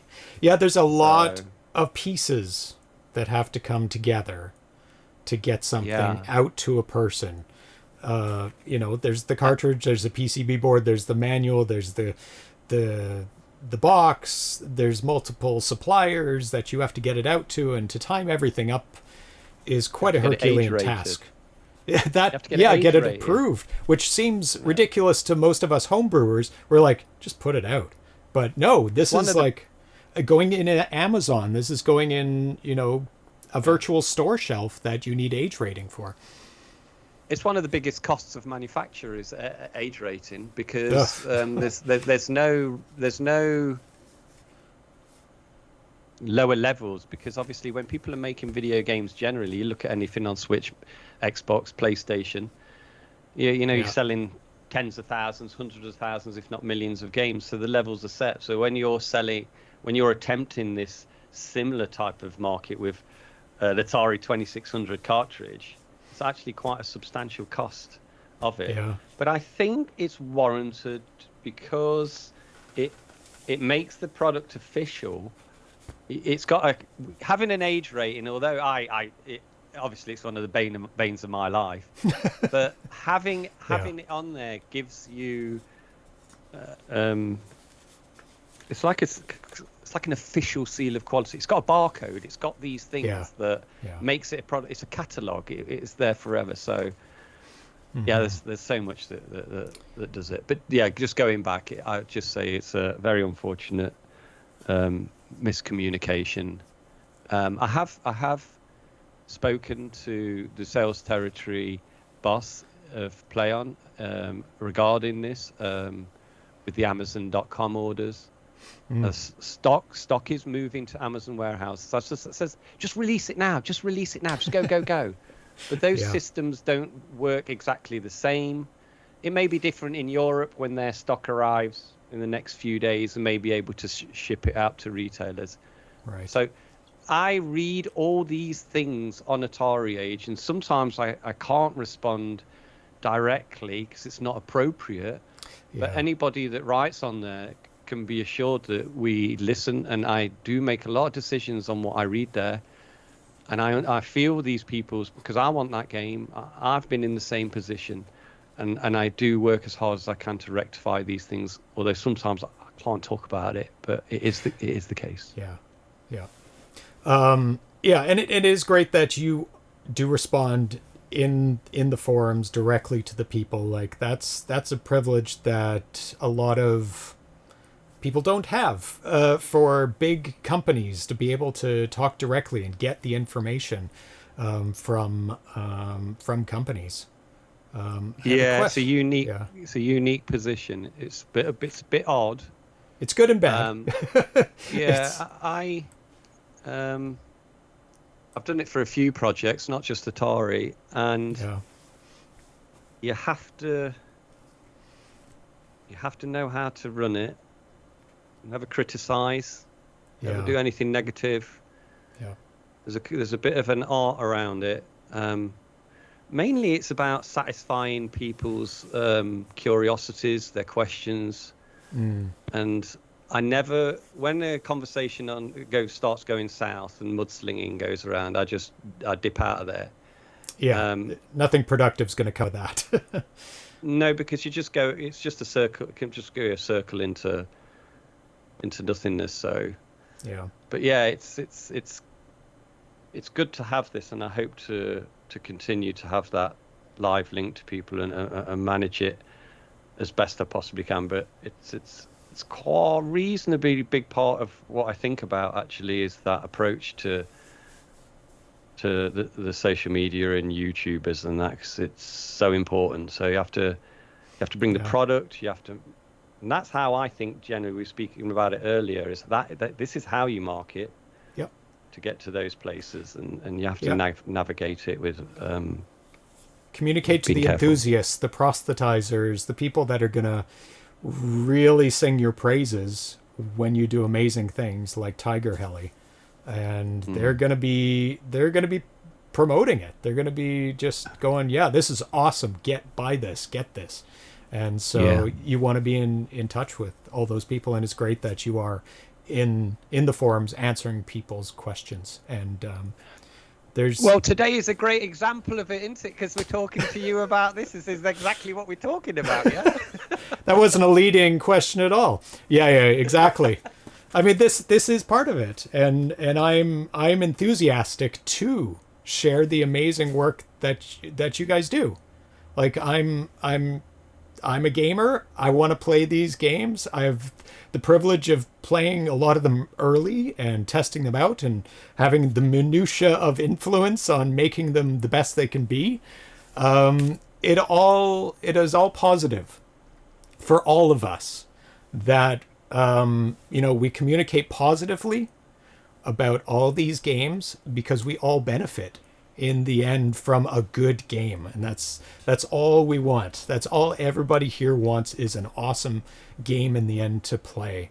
And I try and keep everything positive, and like you said, to the negativity, I just ignore it, keep positive, and keep moving forward. And that's the best we can do. And I have a question way back from Matasamo. It's to do with ID numbers of these game releases. Obviously, Ben's the best to answer this. Space Duel was CX78108. Pac-Man was 78116, while Tiger-Heli jumps to 78121. Would it be safe to assume those missing numbers are tied to games currently in development but not yet announced? Yes. Yeah, of course. Yeah. Yeah, there's a lot happening. I think it's a very interesting topic. I spoke about it a lot on Atari Age, and that is an Atari driving this and giving the so I just my responsibility within that arrangement, but the games coming from Atari, and we do have a lot of discussions about the simplicity of pushing out to market reissues versus enhanced versions, or versus the creme de la creme of a from the ground up creation like Tiger-Heli, Bounty Bob Strikes Back, and a few others that are happening. But we have to kind of see how it goes for the next year or two, because everything's going fine. Okay, everything's going. It's not, I'm not driving a Lamborghini yet, but no. It's okay. It's actually quite substantial how when you look at the facts. That's good. But the thing about the reissues is that they do sell. Yeah. But for me, the excitement and what really drives me is new product. Brand new product. Yeah. Because I think that makes the platform alive. Yep. It gives you a different, for me personally, and I think for Atari, it differentiates ourselves from other retro consoles where you're actually making something new. Yeah. The difficulty of it is, if you would consider, I mean, Bruno, what do you think? 2,000 hours for Tiger-Heli? 300. No, it's a lot of not 2,000. It's a lot of hours. Certainly, we don't make money with it. I don't make money with that. No, we certainly lost both a lot of money. It's hard to do. It's hard to make money in the retro world. Well, that's very hard to make money. But okay, we didn't do it to make money. No. The thing is with it is that it's really interesting because the homebrew seed is so alive, because those people are passionate and they pour their hearts into it and pour thousands of hours into it, hundreds or thousands of hours into it. But to commercialize it, it's tricky, and it's going to be interesting if we see stuff like Tiger-Heli go to a bigger level of sales that perhaps warrants more future games to come out. The way that I get around the development of Tiger-Heli is that I would say that we cannot go on with just reissuing products. You need to have new product, and they're like tentpole, whatever it is. Tentpoles, flagship, tentpole moments. Tentpole, that set you apart. And if that then increases the sales generally of consoles and the other games, then it's warranted. Yes.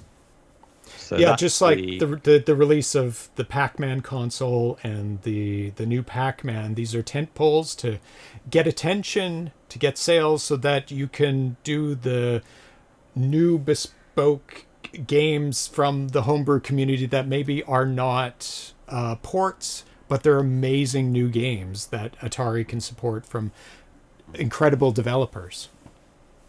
I mean, I look at what was that game that we brought out before Christmas by John Champeau, Caverns of Mars? Yes. 2600 game. Yeah. And that's a perfect example what I'm talking about. It was made before, but then he slightly changed it, put a new title screen on it. But that game is really special. I've really played it a lot, and it was really so good. It was one of those perfect games that just you could 10-15 minutes and that's it. You were satisfied. It was a challenge in that. But they're the things that I think really excites us is stuff like that. Mm-hmm. But how do we go forward and get more and more? That's the challenge. Well, the good thing is that there's tons of incredibly talented developers with tons of great ideas and games ready to be put on the platform. So you don't have a lack of supply there, which is awesome. Well, they're all tied up anyway, aren't they, with Atari Age? This is an interesting scenario. It is you interesting. You go from being this. It's a really interesting. I'm going to talk with Albert a lot about this kind of thing, and it's very interesting to that industry has just kept on going, hasn't it? All those releases when you go to PGRE and you see all those cartridges, it's absolutely insane, and we're obviously on the outside as a newcomer coming in. Yeah. And it's an interesting phenomenon to try and get through, but we'll navigate it, and we've done all right so far. Yeah. Let's see. So, judging from the feedback that people who have already got the game, it's overwhelmingly positive. And I know with any kind of artistic endeavor, there's always doubt in your mind that people may not like it, or people might pick it apart, or go, "Oh, it's not as good as the arcade." Did you have any apprehension when developing the game, especially adapting it from a known arcade title, that it might not live up to expectations? Well, technically, I would say no, not really. I just wanted to make the best out of the 7800. That was really my only goal. I'm not so sure that so many people know Tiger-Heli, indeed. Because, for instance, me, I knew the name, I knew the arcade game, but I didn't know really obviously I know all the specifics and all the details, but I didn't know about all these details about this. It was really an early game with many new mechanics at that time, really simulator-like. And so no, I was interested in bringing also, this is something I discovered by making it. And I think this is something interesting indeed in terms of history of shooting games. Indeed, it's an interesting title. But no, there was no really a problem with the challenging of the arcade, because I think I knew it was not possible to achieve exactly the same quality as arcade. Graphical quality, at least, obviously. But I also knew that it was possible to do an interesting game, a game that would be fun to play with, and that was really just my focus, really to make something fun to play, and when I tested it myself, that was really my only goal, was to make the best out of the 7800 and make it fun to play. Yeah, I was much more concerned with with it. Well, you're closer to the money, which is like right. Yeah, I mean that's why we would also always talk about placements and enemies and the things that we would omit. Right. But then I think we're slightly fortuitous here in that it is a port, and you have the backdrop of the NES version. Yeah. So if we just sit ourselves between it, then that is fantastic because, like I said earlier, those two machines were a battle which the NES won. Yeah, there was lots of things. There was things like the car that you did, the bonus car there's one bonus car on every level, but that is not the same as the every level. Okay. Arcade. We never found out where they were in the There's a lot arcade. more. There's a lot more. Things like there's liberties that I took where, you know, that icon that you talked about that you shoot 10 times and it disappears. You get an extra life. In the arcade version, and I think the NES version, it pulsates and then disappears and then comes back, and then I just liked it being there, glowing in and out. So it was a permanent fit. So I mean, I could talk about this forever. Sorry, but there were there was a couple of things where we just went, okay, well, let's just make that change, and yeah, I think again we had the liberty of accepting that it was a port, but that we should make it the best port possible at 60 hertz. That's important. Yeah, as long as it has a great feel to the game, and it does. And I find with a lot of ports to these systems, it makes me a better player of the game in the arcade. And if it achieves that, I think it has succeeded.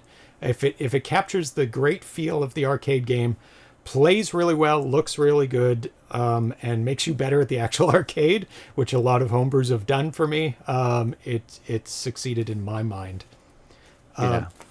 We have one more question from the chat, and then I'll probably let you guys go. I probably know the answer to this, but this is from the D-Train. If no one has asked about Pac-Man, there are a number of fantastic Pac-Man homebrews. Now that Atari is releasing Pac-Man branded consoles and new cartridges, is there any chance these games get these games licensed and sold? And this has already been discussed in the forum a bit about licensing issues and IP of various Pac-Man games. But Ben, if you have anything to say on the Pac-Man release coming up and possibly future Pac-Mans, because Bob Decker-Zenzo has pretty much ported absolutely every single Pac-Man in existence to the 7800. Well, you know, the Pac-Man version on the machine that's just announced is by Bob. Yes, yeah. So it's a rework of his an anniversary version. That 40th anniversary he did, yeah. But it scrolled up and down. Yeah. And we asked him if he would make it more like the static screen of the arcade original. Mm-hmm. And he reworked it and got it where it is. Did a great job on it, yeah. I was a beta tester again for it. Yeah. As for the question on other homebrews, there is a problem I don't think people really will get. Is that I'm not saying this is Bandai. I'm just saying generally, it's like I think maybe it was one of the reasons why I couldn't move forward with 1942, is that Capcom didn't make it. And some of them, and you imagine companies like that, those Japanese legacy big companies, yeah, they hold their IPs like that in a very cherished position. And I would say, maybe if they're there, they would say, well, how can we possibly have this port that it's not been made by Capcom and licensed out and brought out? I think that is a challenge, and I have heard that a few times. However, it is true that Atari got Bob's game out, Pac-Man game, So it's a clear example of that actually working. But these things are so difficult, and you were alluding to it earlier. Ideas are 5% of the product, not even 5%, 2%. Execution and getting the job done is 95% of it. There's so much that needs to go through to convince people and persuade people to do something like that. And I've said a few times on Atari Age, 8 out of 10. 8 out of 10 of my ideas and my proposals to companies like that are rejected. Probably 9 out of 10. And it's just the way of the world that it's just not enough money for them. It's too difficult. They didn't make it. But I do, in my heart of hearts, see that there's a somewhat of a groundswell here with what's been happening with the Atari stuff. That again, basically comes from people like yourselves and the homebrew community that somehow Atari have not latched onto, but have grown with and have brought these products out. And I think if you're solid, consistent, like we have been over the past few years, like a growing library of decent games, that gives licensors confidence to say. But it's the business world and all of that is so difficult, and it's, you just meander through it and you don't know what's going to happen. And so I think that the answer is I don't know about Bob's Miss Pac-Man and that. I would say it's possibly unlikely, but I wouldn't discount it. It's like, Dig Dug, Xevious and that. And the 4-pack, Yeah, a guy, I speak to him quite often. He makes pixel art, and he's really enthusiastic, really nice guy. He was DMing me saying, "Oh, you could use my pixel art and just replace it into the Dig Dug." And I says, "Yeah, we could, but it just that. How would you explain that to people?" And it's another process. There's an element of reissuing a car is quite easy, but then to do something fundamental like change the graphics or change anything on it. That would have to go not from a licensing team to like a core business development team in the organization. It's just complicated. I wish it wasn't so complicated, but I think life is when you go down these roads, you find out that it is complicated actually, and unfortunately, that's the way. A lot of legal holes to jump through, and there's copyright, there's IP, there's trademark, there's artwork, there's egos, etc. The thing is with it, I often say, "Oh, what a load of bullshit! What a load of this!" But then when you're actually in it and you're looking at it, and you say, "Well, if I was a voice actor on this game and I got paid $500 in 1999 for this bit of voice acting that I did loads of work for that. Why shouldn't I be getting it further? Because that was the deal I signed back then." It's just complicated again. Sorry. Yeah, the answer is always it's complicated, which it is. It really is. In business, there's so many factors. I always have these streams and these discussions, and it always goes back to these kind of discussions because that's my day-to-day life. But maybe we could just have one last one about what game you would like us to make next. Well, that's that's the question. I mean, if you have a lot of companies that you are in, have talked with, have released products from, are even under the umbrella now of Atari, but just Toplan, just sticking with their catalog. Of course, I would love to see any number of those amazing shooters, very classic, well-known shooters from their list. But I'm also a fan of platformers as well. Snow Brothers. There is certainly one on that list that's a lot of fun, that is reminiscent of Bubble Bobble, but is a little bit different. It is Snow Brothers, and I think that would be a super fun one to have. I said it to Bruno, and he went, "I want to make another shooter." I'm not going to argue with that, that's for sure. There's some amazing shooters, but Snow Brothers is hanging out there. It's in the wings. Especially since I already have the code. That's what it was. I've got a good basis for of course. making nice shooters. So of course, yes. So yes, I would like to go along with this a little bit. Yeah, maybe to in the end to make a little money from all this work. Yeah. I hope. I think. Yeah, tap up Toplan for another. I think so. They've got a good catalog of stuff that's really, really amazing. Great shooters. Yeah.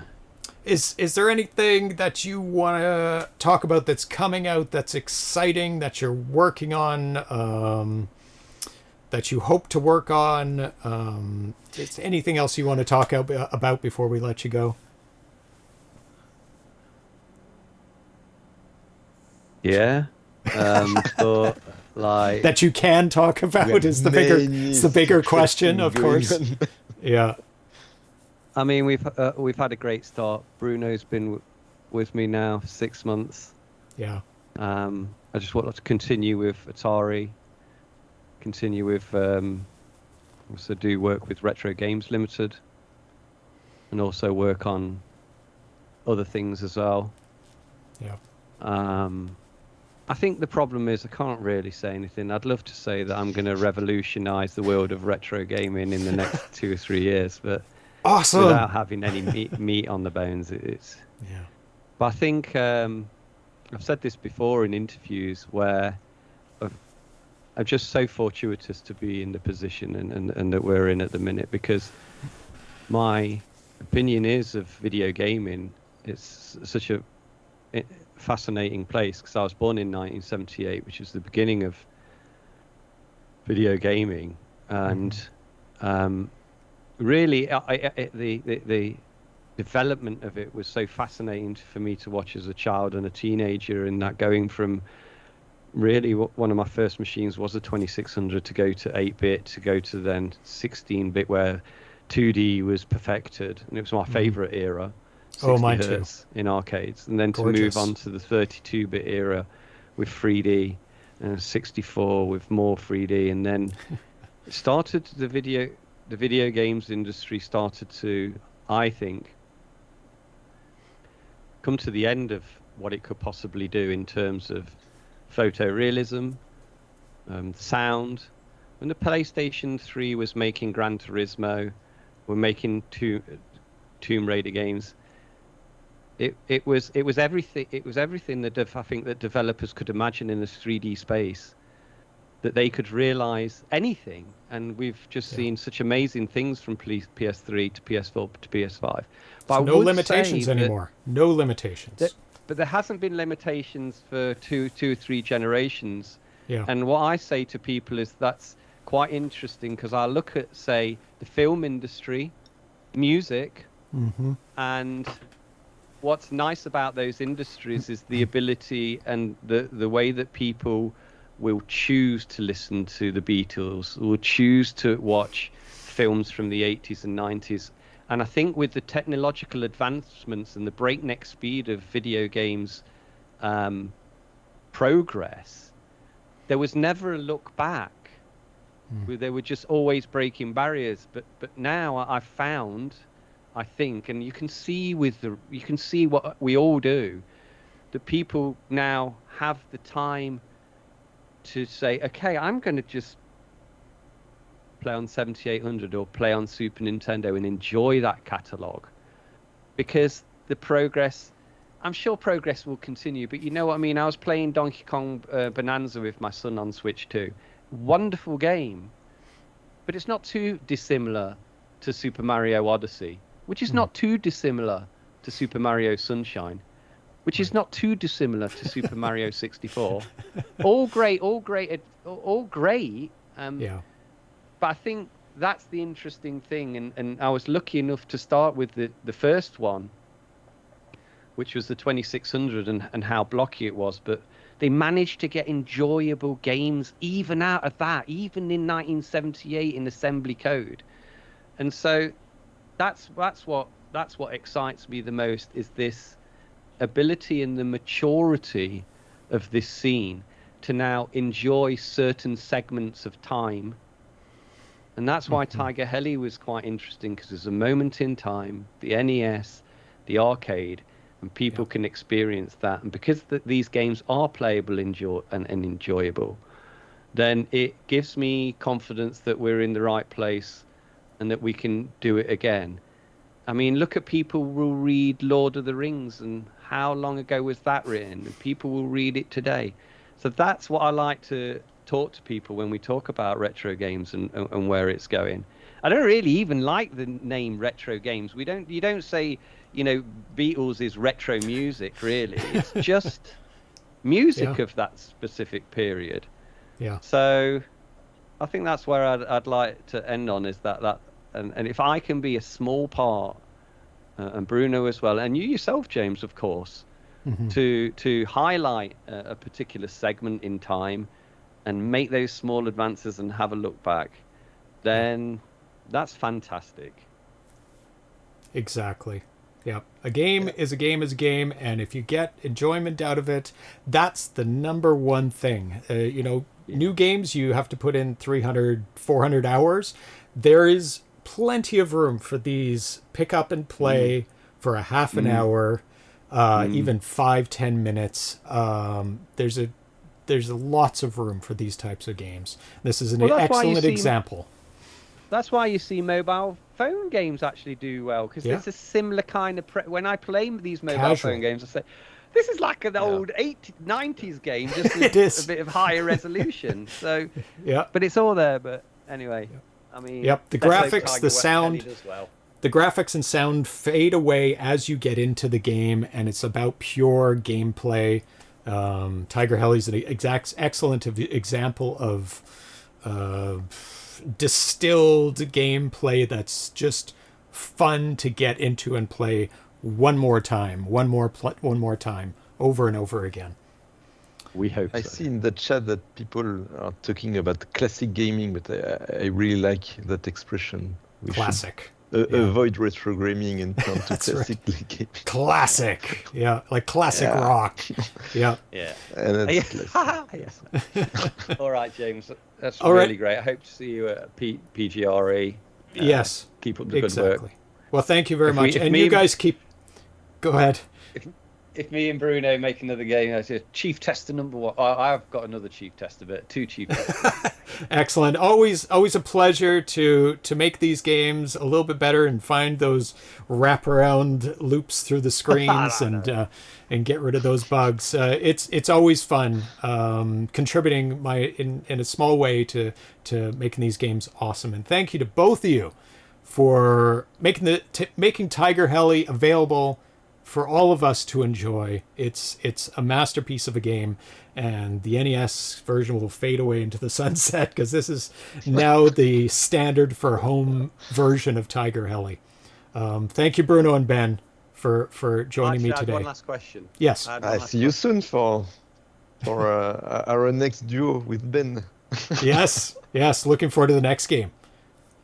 Ben, you know your Homebrew Awards. Yes, which I do.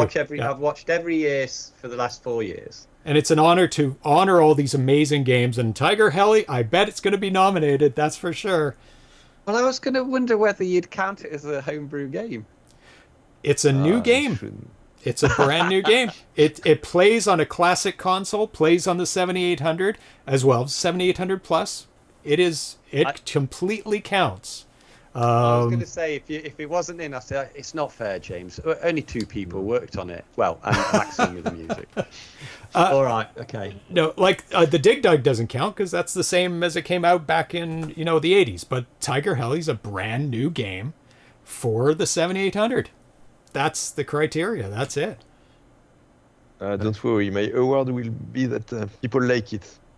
Yeah, and Bruno has been nominated for 2 of his other games before, for Paul's Happy Bird and his other games. So yes, I have high hopes. Yeah. You got to win this time, hopefully. Okay?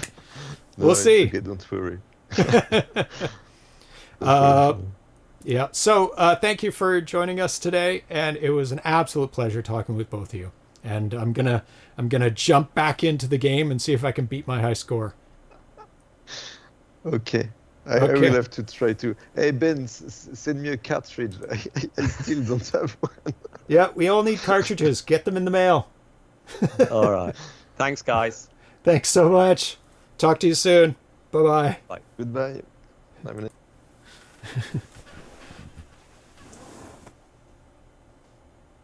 It's treat time. Yum. Oh, Yum, it's yum, treat yum. time. Is that playing out loud? I think they could hear it through my headphones. I'll have to reroute the sound. Oh, it's treat time for cats just in time. Okay. Let's get the betting going and I'll get set up here. Who triggered that? Gamma Dev. You're welcome, D-Train. It's always super awesome to talk to developers and talk to the people who make these things happen. Get the games in our hands. It's okay, Bell. There we go. Started off quite late. Nominated for what? What did he get nominated? He got nominated for Paul's Happy Bird. He got 3 nominations for that, actually. And his other game that he got nominated for, I have it in my notes somewhere, Armor Ambush Reloaded, that he got nominated for as well for 2600, both of those. Thomas, congratulations on your Packline Panic release via opcode as well. I do have some news before I get into the game, and that's on the news. So let's get to the cats. As soon as I touch the bell, they're gonna wake up. Let's get the cats there. Reset the points. I'll get the. We got some bets on SVID 1 and 2. So if you want to bet on the cats, we're gonna ring some bells and we'll see who gets to 10 first. I'm gonna shut the door so the cats can't take off. There we go. Okay, time to wake up, cats. You ready? Come on. Wakey, wakey. It's treat time. Treat time, kitties. Treat time. Now, Sid went to the vet the other day. Full disclosure. And he got some vaccinations. So yesterday, he went to the vet 2 days ago. So yesterday he was recovering, and I think he's back up to full speed, but we will have to see. Maybe that's giving him some extra superpowers. We'll have to find out if that's the case. Let me get the chat back up here.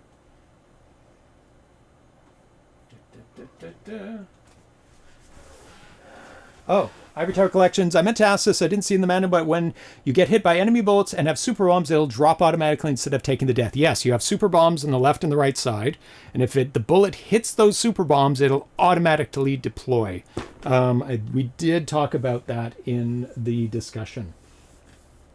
How much time do you guys left? No time left. Oh, there's an opening that nobody took advantage of Atari 3 Plus.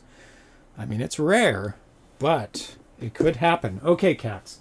This is going to be tricky. I'm going to have to watch very carefully, and I'm going to have to give out the treats.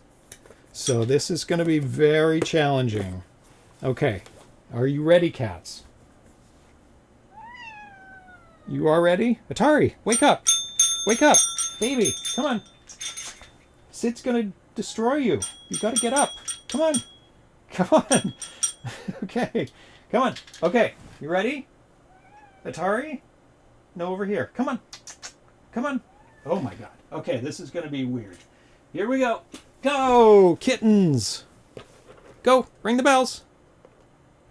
Ring it. There you go. That's one for you, Sid. Atari, wake up. Get over here.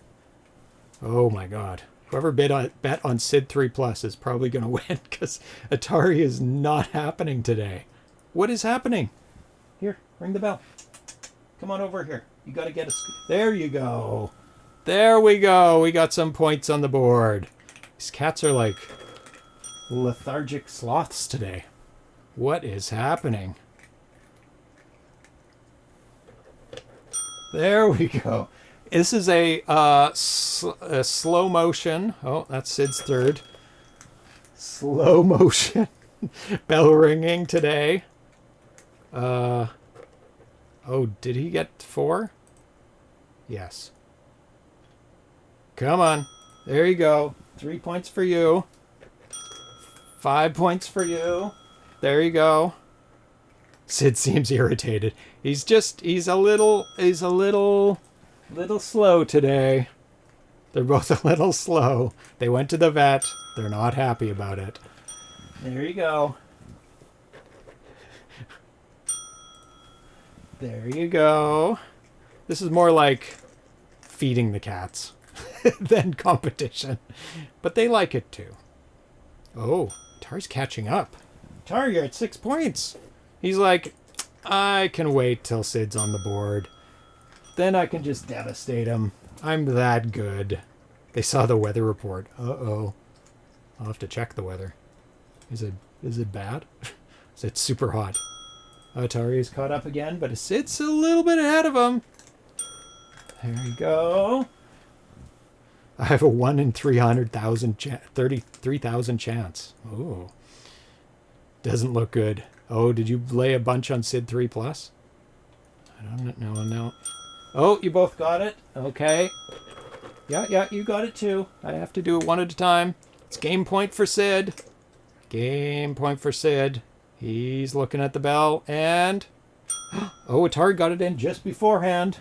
Sid, you got to do it one more. On top. On top. Sid. One more. He's going to beat you. He beat you. Look at that. Here's some more. Good kitties. That was very slow. Very, very slow. But Atari beat you. He was like laying down. My goodness, kittens. What happened there? Oh, my name's on the screen. There it is. Oh, it just went off the screen. In the credits. That's super cool.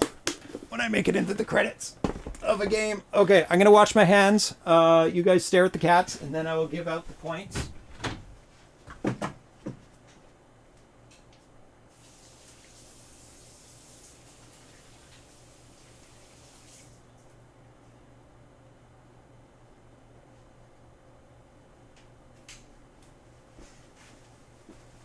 It was great having Ben and Bruno on for our last show before our summer break, which is like, it's not too long of a break, so we'll be back very shortly. But it was great to end on that note. Such an amazing game. So Atari won by 1, and somebody bet. I didn't think you could bet 1 point. 1 byte? How? I thought it was minimum was 10. But Thomas Yetch wins with 3,000 to 1 bet. That is definitely the highest ratio I have ever seen. I don't think that's ever going to be topped. So 3,121 to 1. Wow, that is huge. Congratulations. Thomas. Oh, the ghost of Duke Nukem said, this stream just made my day. Well, it's going to get better because we're going to be playing some Tiger-Heli, which is going to be super fun. And I have been doing very well. I did very well last night. I wrecked my wrist playing the game, but I think it's fully recovered now. So let's get this going and see how far we can get. Oh, no, we're going to do the news first. News. So, not just yet. So that can just play in the background and I'll get shot. So, let me switch over to the news. And we have a couple news items. I don't want to miss them. A whole bunch of new releases, actually. The first one is Tomahawk 777 from Champ Games was announced. Champ Games presents Tomahawk 777. Look at that cover of that box. That is awesome. Really fun game. By Carlos Centeno. Port of the rare 1980 game Tomahawk 777. Really fun. So I don't know if there was a version released that you can play. I think there was. An alien invasion has begun. You're the commander of one of the Earth's last line of defense, a nuclear submarine equipped with deadly Tomahawk missiles. You must use them to shoot down wave after wave of attacking UFOs. Stay tuned for more details. It's not available just yet. We have an interview with Carlos coming up after we come back from break.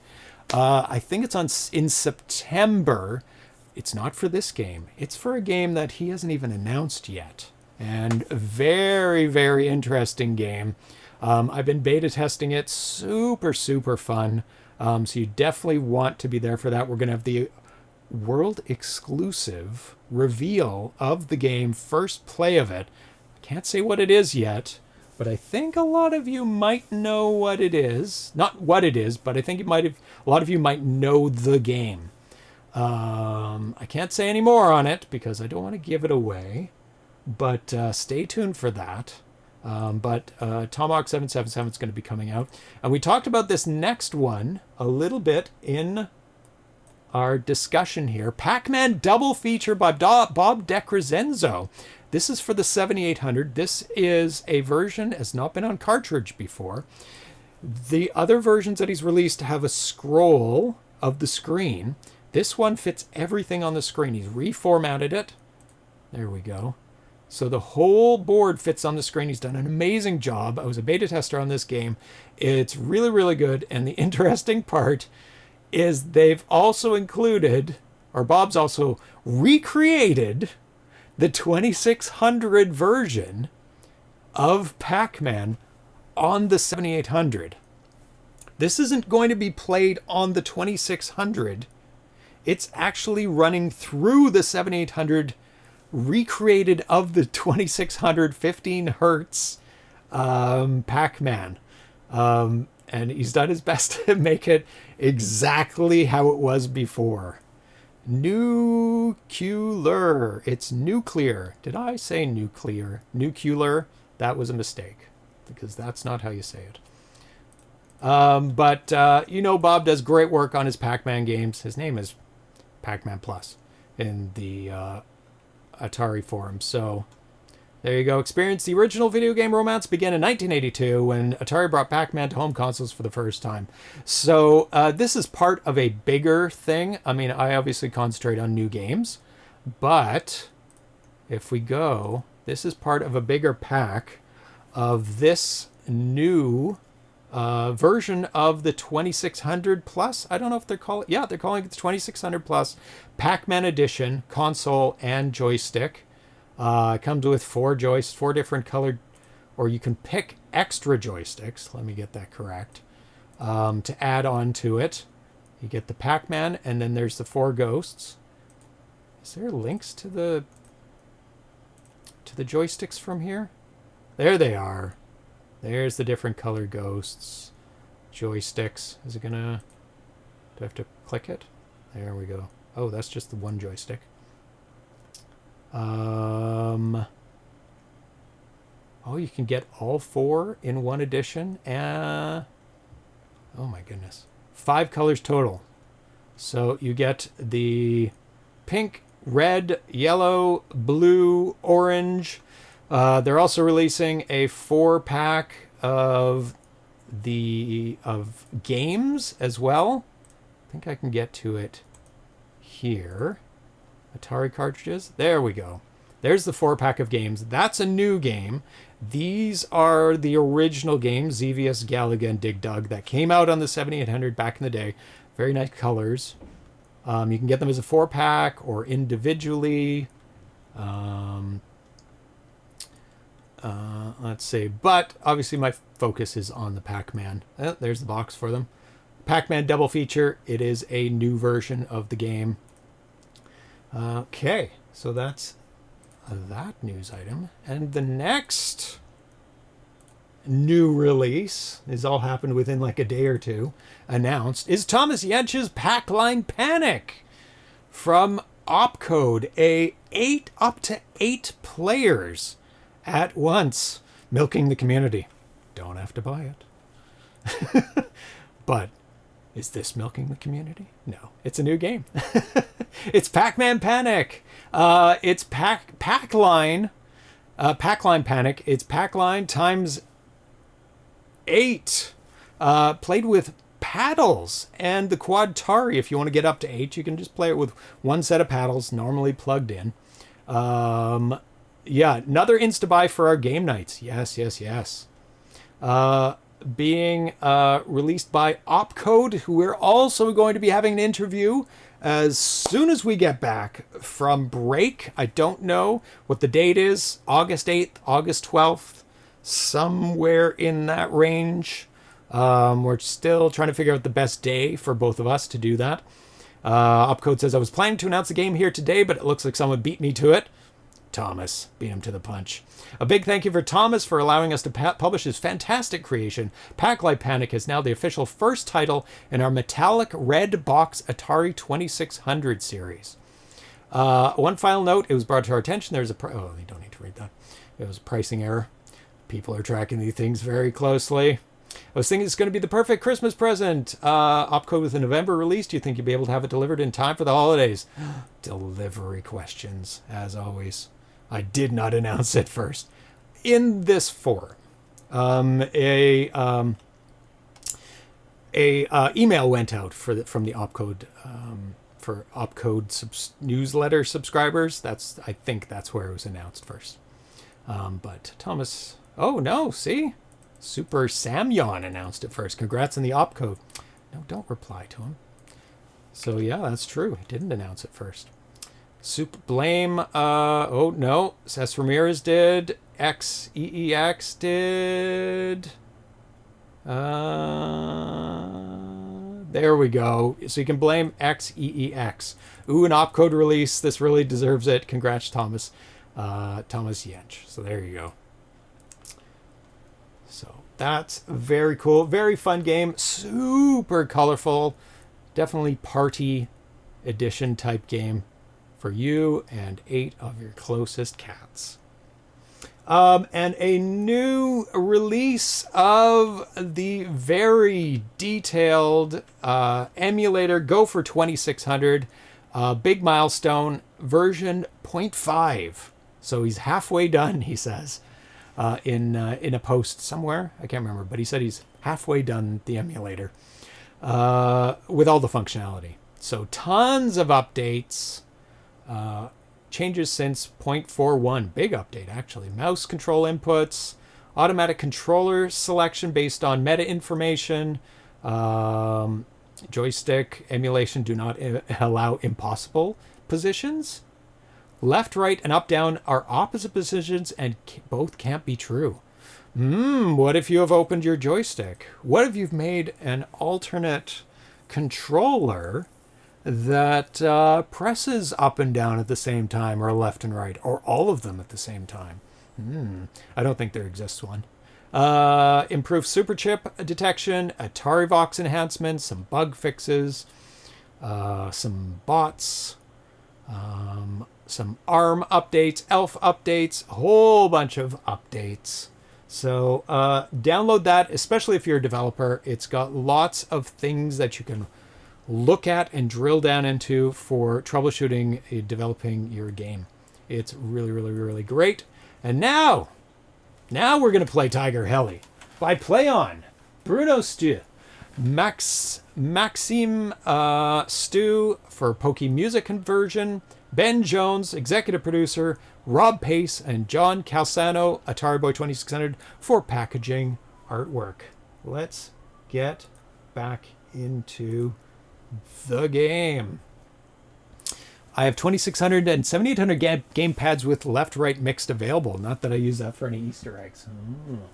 That sounds like you do use that for Easter eggs. Okay, Tiger-Heli time. Do you think I'm going to beat my wrist is still a little bit sore, but I'll do my best to at least get to like level 5. Let's do it. I'm going to show you that little bonus again. how I did that if you want to recreate it to get a little bit more high score. Okay, one shot, one shot, one shot, one shot, one shot, one shot, one shot, one shot. Don't do any extra shots. One, one, one, one, one, one, one. Oh, one, one. Ah, no! I did it too late. I'm gonna redo it. I'm gonna show you. Oh, 7800 GD uses left and right together for save state. Ah, I can do it? Well, we'll see. We'll see, S. Ramirez. I'll do my best.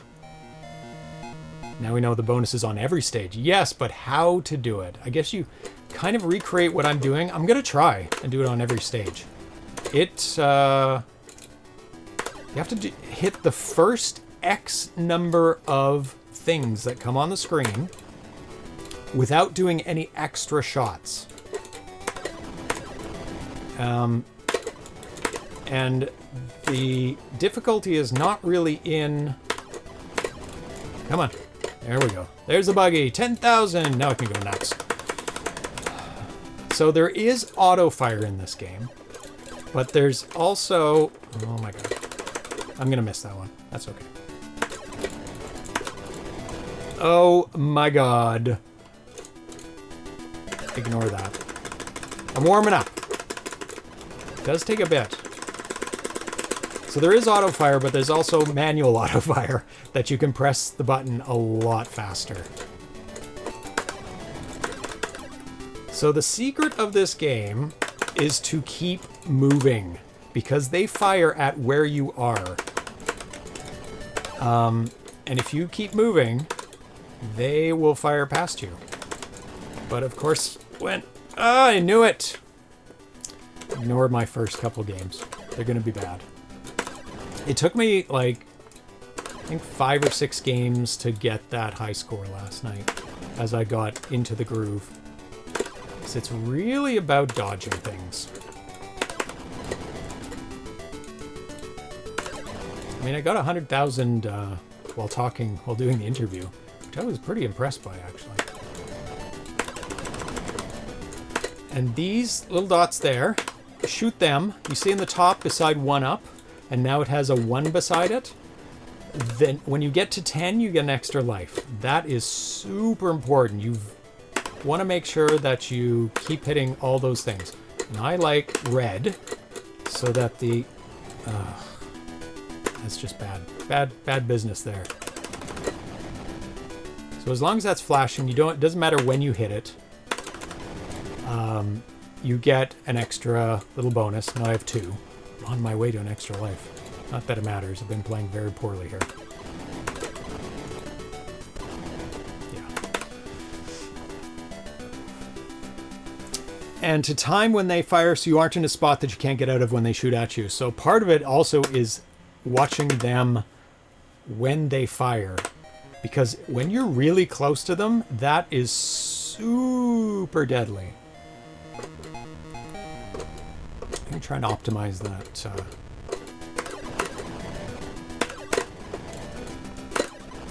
Getting that extra 10,000 would have put me at 40,000. Knowing that you can get that bonus on every level.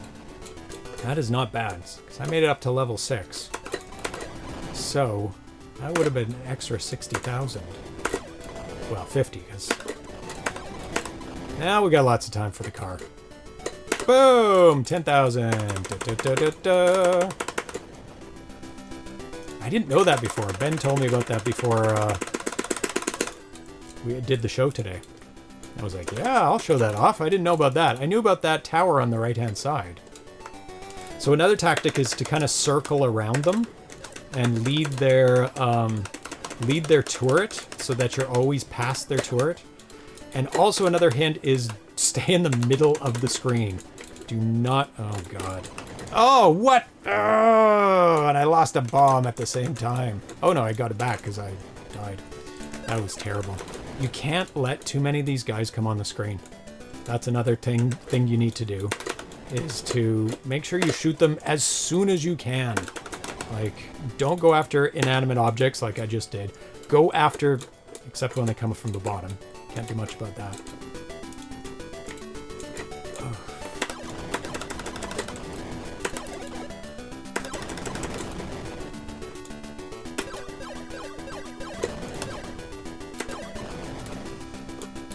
Another guy from the bottom here, but I just have to ignore him because I can't get him. Oh god. Right now. Don't kill me yet. Don't kill me yet. Don't kill me yet. There we go. I find I was surprised when Ben said that he likes getting front shooter guys. I find the side shooters way more beneficial. If you have side shooters on each side, it's so much easier to get the stuff that's coming from the bottom. And you never know which side it's going to come on. I mean, you can map it out, but I tend not to memorize too much what's going on the screen because I can't. So I think it's just safer for me to get side shooters. Oh no, that's a front shooter. It's okay. And unlike other games, your little mini helicopters can be shot. They are not safe. It's not center of mass for your main character. It is, those little helicopters disappear. But they don't kill you, they just kill the little helicopter when they get shot. Just it's on the left-hand side.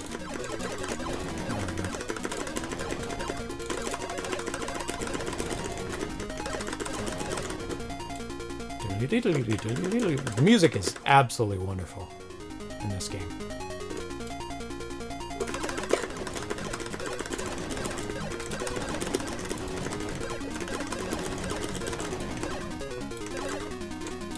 Don't be deceived by the landing pad coming in. On higher levels, just keep playing until it automatically docks. Red is good for side shooting minis, yeah. Yeah, so shoot the red if you want the side shooters. Shoot the silver, gray. Oh, 2 bombs and 2 little helis. Nice bonus. I try not to use the bombs because you get a nice bonus at the end, but those big guys, the mini bosses, you kind of, sometimes you have to kill them, especially when you have 2 mini helicopters. They'll take them out.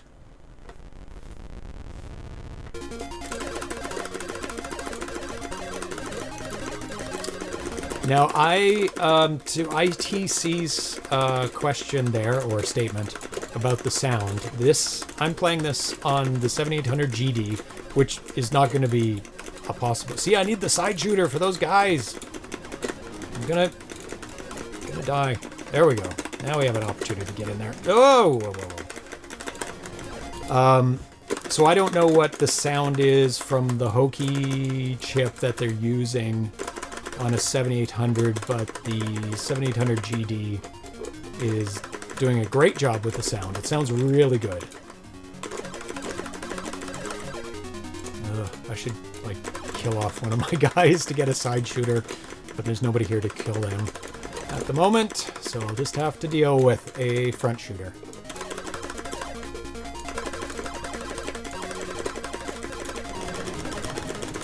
So there's 3 states that cross thing can be in.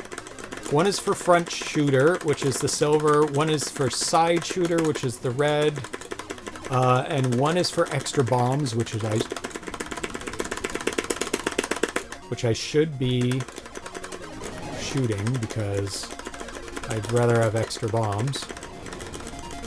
Not extra bombs, extra... Is it extra bombs?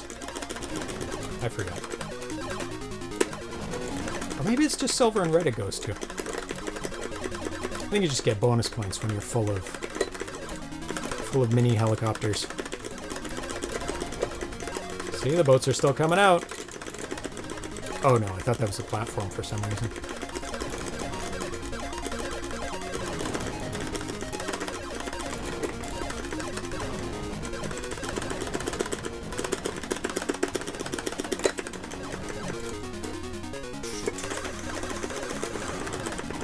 So I tend to use, like, manual rapid fire, like I'm doing right now. which is a little bit faster than the auto fire. Oh no, that's the wrong mini helicopter to shoot. Why didn't you shoot the other one? Oh, opportunity. Wait for red. No! No! It's yellow that is the extra. Well, I've almost got an extra life. That's good.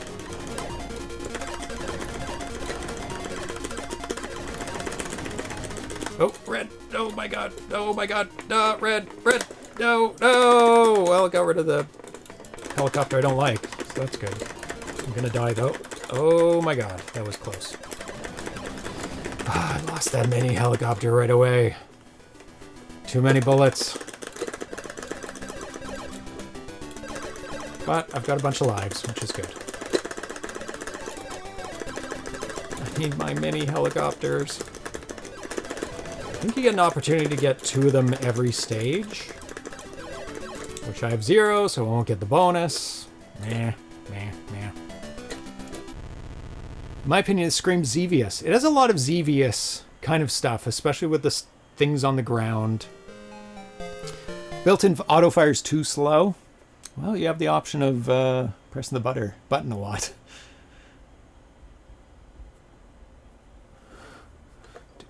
Okay, let's do it.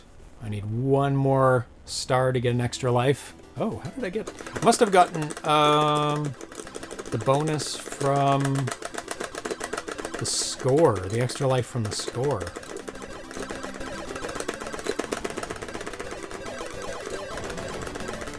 Well, there is a lot of shooters in the arcade where you have to press the button like this. It's not my preference.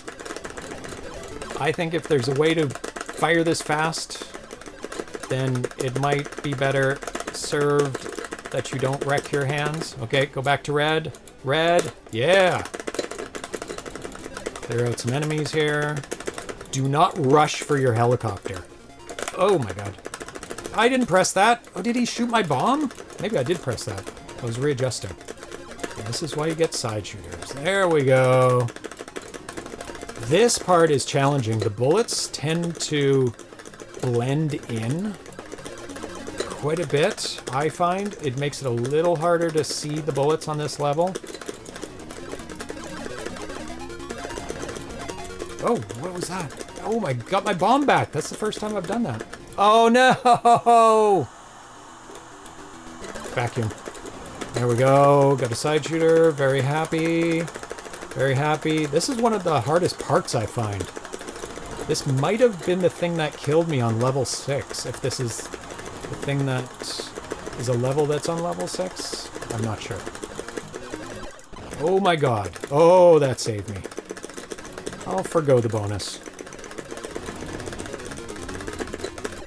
Boom! Yep, that was a good use of my second bomb.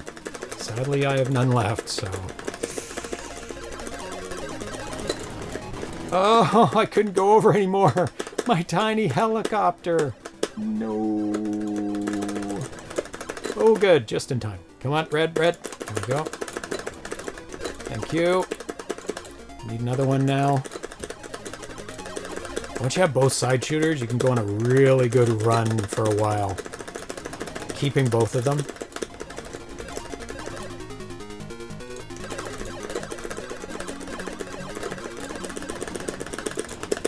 Oh, risky, but paid off. Yep, see, side shooters, so much easier. Oh my god. Yeah, I think he did shoot my bomb. Come on, give it to me. Hey, don't go away. Come back here.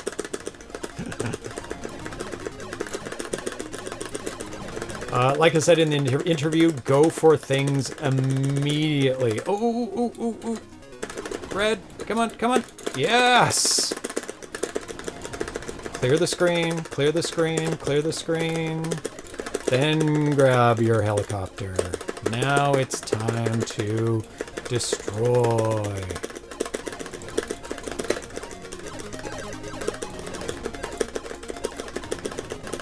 Keep moving. That's the biggest thing in this game. Keep moving. Not in a kind of circle pattern, like figure 8 almost. Not in a horizontal or vertical manner, because their bullets will still come after you if the enemy is... There we go. But I have no bombs, so I get a kind of bonus. Side Fighter in 1942, yes. Ah, I love shooters. Oh my god, I love shooters. Love when I get to beta test shooters. Okay. Whew. What level am I on? That's one thing I would have been nice. It's not necessary, is to know what level you're on, especially if you know what you're in for next. Not that it matters, but you only know what level you're on at the end of the game.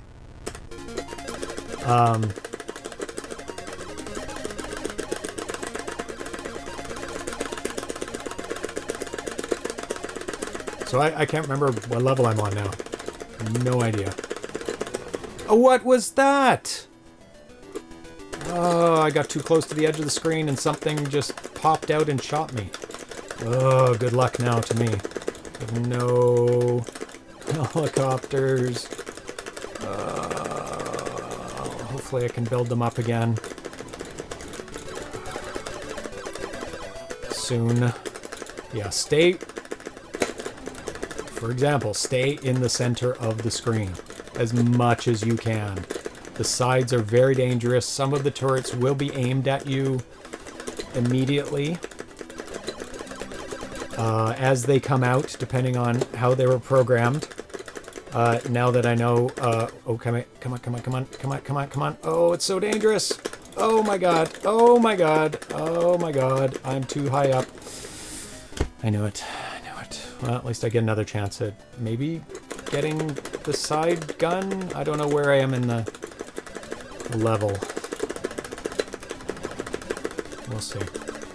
I should have been clearing the screen. Instead, I was waiting for the red. And... Oh my god! Ah! That's super dangerous when you're not clearing the screen. Always be clearing. A, B, C.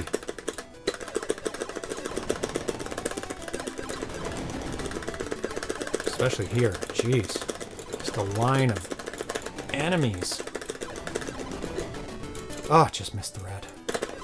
Come on. There we go. Super dangerous. Trying to time up hitting the right side helicopter that you need, but also not missing the right timing for the side helicopter you need, because you really only get one round of color changes.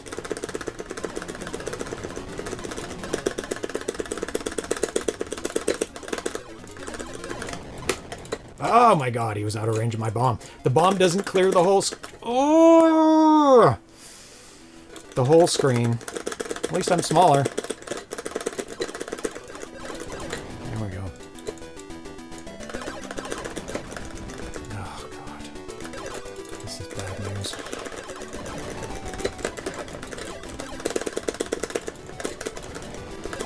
Go. Oh my god. Oh my god. Oh my god. Oh my god. Oh, 232. So many mistakes were made. Well, thanks for dropping by, D-Train. Well, I'll put that in. Sadly, it does not support the Atari Vox for saving. That would have been really nice.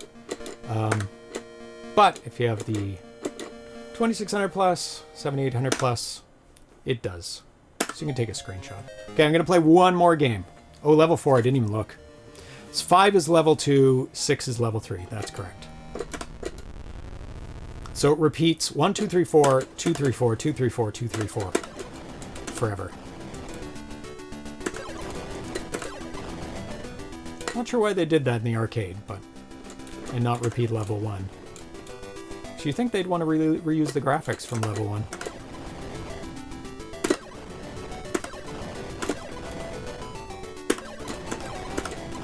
Come on, car. Boom. Time to destroy now. There we go. That's how I do it anyway. Oh, another hint is... Oh my god, there's too many tanks on the screen. Oh my god. Is be careful of things that are going off the screen. They will shoot longer than you think they'll be shooting at you for. They'll get that last shot in before they go off the screen. Oh my god. This is such a bad position I've got myself in. I'm like trying to defend against things and I've not been shooting them. There we go. Now we're caught up. Because they follow you for so long, especially the stuff that comes at the bottom of the screen. So annoying. Oh, that was close. That was not good. Oh, come on. One more, one more, one more. Oh, got it. Just in time. Oh, yeah, I was paying attention to shooting the first things that come on the screen. Oh, my God! Terrible.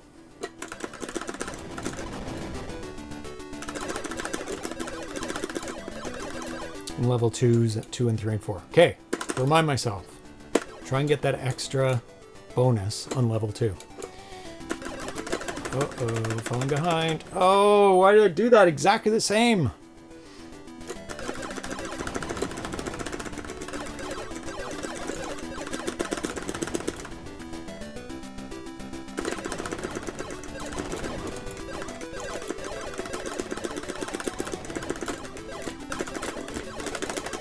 Oh my god, there's too many things. Oh, oh my god. What a mess. At least my side bomb helped me out. I shot my side bomb. I don't know if this game is going to be a good run. I've already lost lives. 2 lives.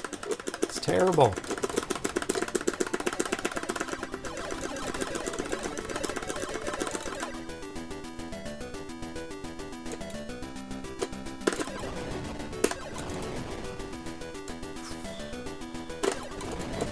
Oh well. In this run, I'll just try and get those bonuses on level 2 and 3, if I can remember. Not get distracted. One more game. One more game after this? Sure. I'll do one more. This was not a good run. Not a good run. See? Side shot. Destroyed! Another one! Boom! Because I find you can cover a lot of ground with your front shots. I guess having front shots is good for the mini bosses. They die quicker.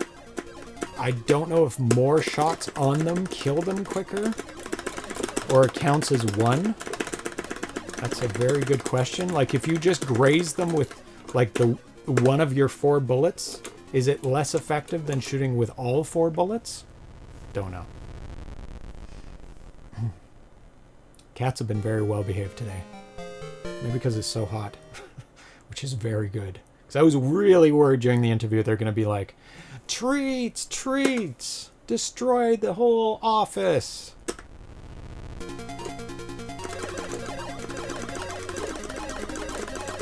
Like I was saying during the interview, everything is top-notch in this game.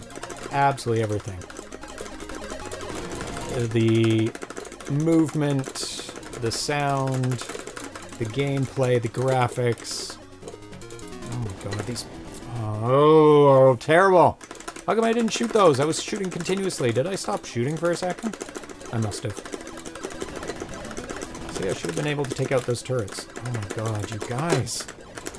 Oh, he shot my side bullet. This is not an example of good gameplay. Don't... Oh, come on. Don't look to this as good gameplay. This is very poor. I'm like betraying all my own rules. Oh, no! Oh well. It's better than nothing.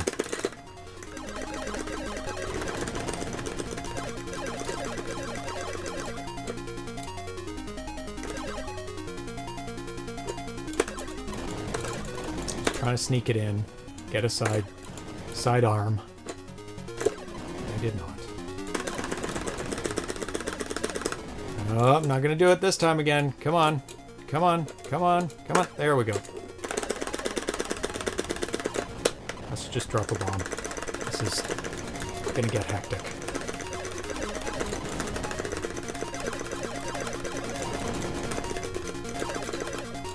That doesn't matter. Stay in the center. It's so dangerous going to the edges.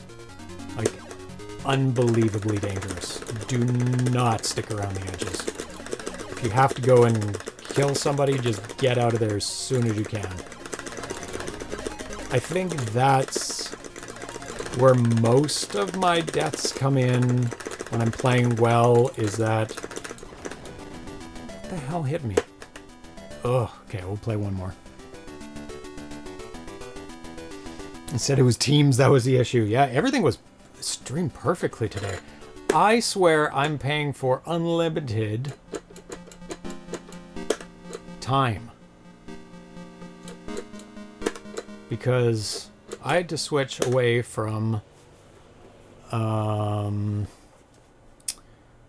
more game. I had to switch away from Skype because they shut it down because they want everybody to pay now. And I had to pick another one, and Teams was the cheapest one because I don't need anything fancy. I just need people on the screen that I can chat with. And it was like, nope, 60 minutes, that's all you get. It's like, that's not what I signed up for, because the interviews definitely go over 60 minutes each time. If a little bit or a lot, they go over it. Come on, car. The car comes at the last second. I would think it's not going to come. And I'm like, oh, there it is.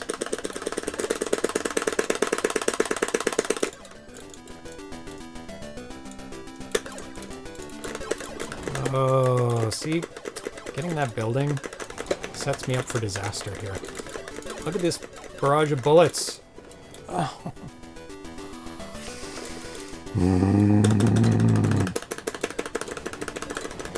Is it worth the death to have the extra? See, I can get those guys and then do it after. That's what I should be doing. So it doesn't take much to get that thing, especially when you have free ranged. Oh my god.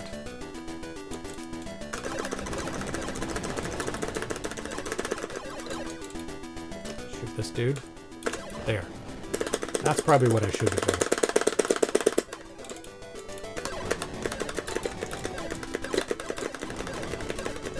And spinning around. Gotta watch where the turrets are. If you can beat the turrets, then you're fine.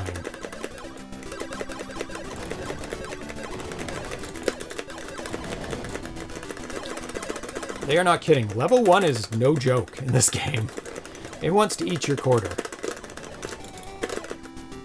I find once I've passed level 1, it's actually a lot easier.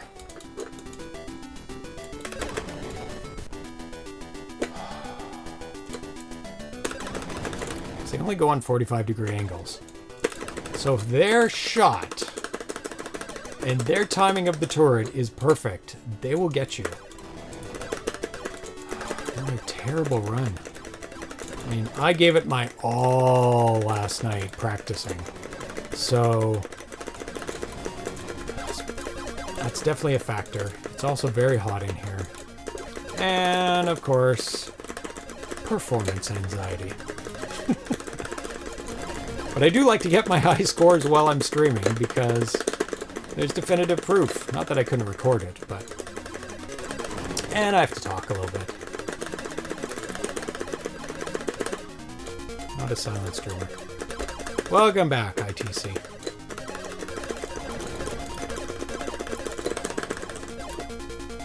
I'm performing terribly. Terribly. I'm constantly getting helicopters that are shooting forward, which do not help me. You have a built-in shot forward. I don't need more shots forward. I need side shots so that I can get these pesky things to the side. That's definitely part of it. Why doing so poorly sometimes is because I can't get those tanks. Because I need side shots.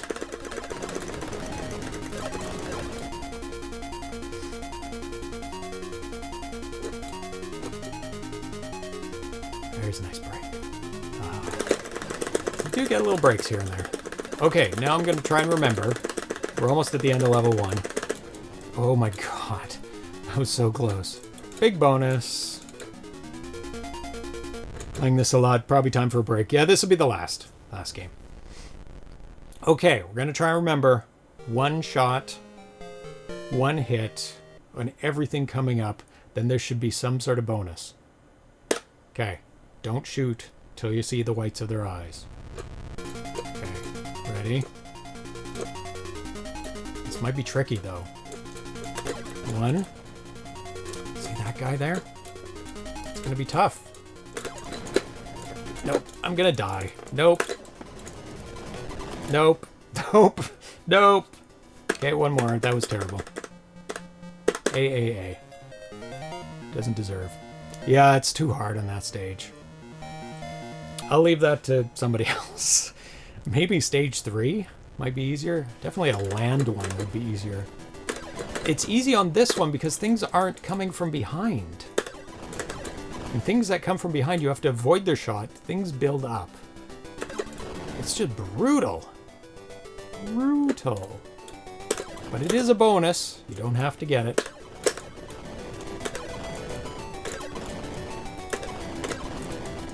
Come on, little car. Yeah. Goodbye. Okay, gonna do this properly. Shoot the guy there. Then go nuts. Fall back. Get this guy. Oh, I'm gonna die.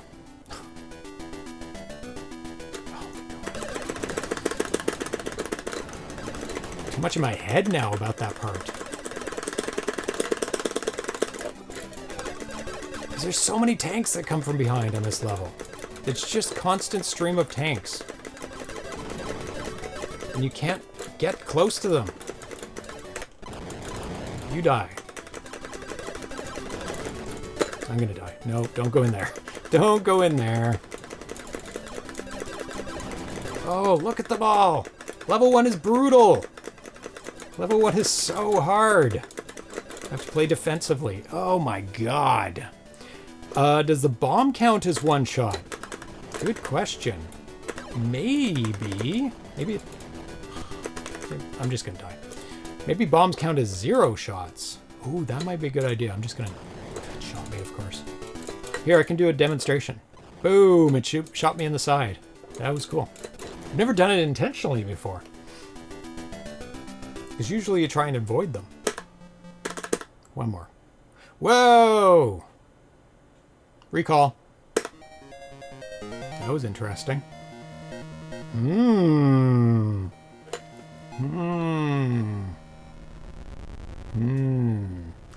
How did that happen?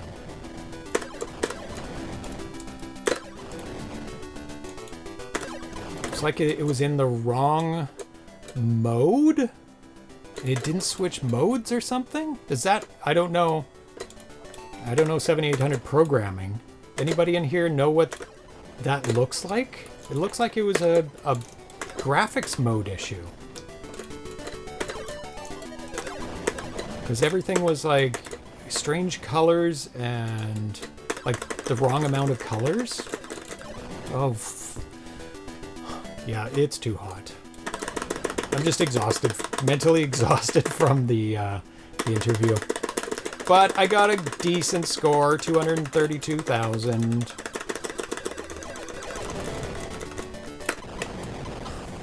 One second too late. So the bomb has to hit the ground for that to be effective. You can't, it doesn't clear bullets from the air as soon as you press the button. So don't expect that to be a Hail Mary. You still have to dodge things, which is what didn't just happen there. Oh, is this the right side to be on? Oh boy. Oh boy.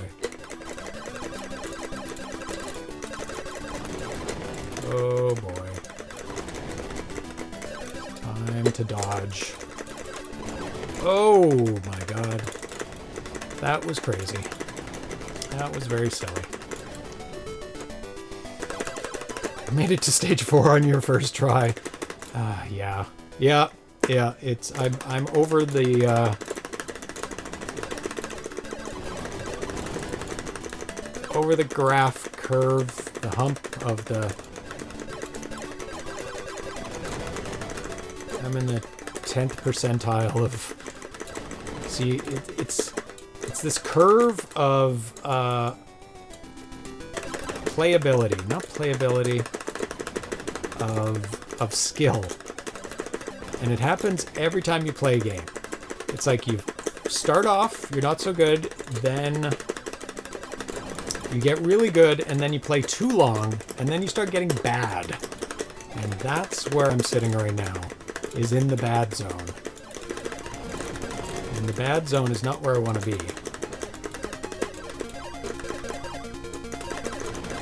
Stage 4 is fine. I'd rather make it to stage 5. Stage 5 is challenging. Stage 6, that's where you gotta be skilled at dodging bullets. Once you get to stage 5 is when the enemies start shooting twice as fast. Their turrets, I swear, turn faster and they track you faster. There's more enemies as well. So you're playing the same levels, but they feel like completely different levels because of the enemies and how many enemies there are.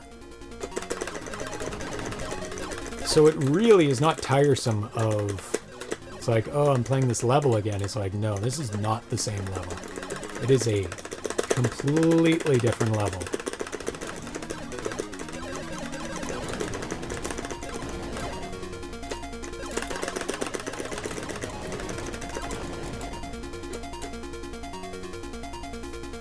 There's little breaks here and there. Stretch your arms out for a second. Just stay in the middle. Stay in the middle and you have a chance of survival whenever you need to reset.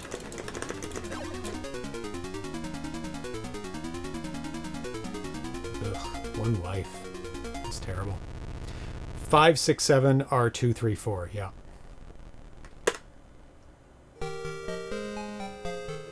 I've barely seen stage 4. Yeah, it gets bad. It gets really hard. Ben confirmed during the stream. It's not in the manual? Ah. Yeah, I think people in the forums were thinking that like there's only 4 levels in the whole game, because I think it only talks about 4 levels. Of course, making it to level 4 or level 5. Yeah, 5, 6, 7 are level 2, 3, 4. I mean, making to level 5 is not easy. It is challenging, so it's more like a surprise, I guess, when you make it to level 5.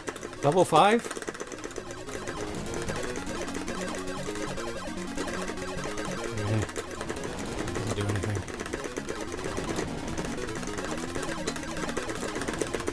Oh, yeah, I am solo today because the unusual time for the show. Tanya is at work. And it's not a Friday. And it's in the morning. So Erlen can't join me because he's at work. And it was kind of last minute. So I couldn't arrange for anybody else to come in. But it was fine. I was able to play a little bit while I was doing the interview, which was enough to kind of show off the game. Get off the side. I don't know why I went for that. It doesn't help me. Very challenging game. But in its challengingness, it has very big replay value. There's a lot of... Oh, that was so risky. A lot of strategy to employ in terms of how you maneuver yourself and place yourself on the screen. And in terms of your firepower, what kind of shots you want or you can get. making sure you get all the power-ups to get extra lives. Oh, I knew I was going to lose a dude there. Whoa, that was close. Too far away. Sometimes I just give up on enemies because they're just too far away. Always go after enemies first. Always, always, always. Oh, I didn't even realize I didn't have a second helicopter. I forgot. And I got a forward shooting one. That was a mistake.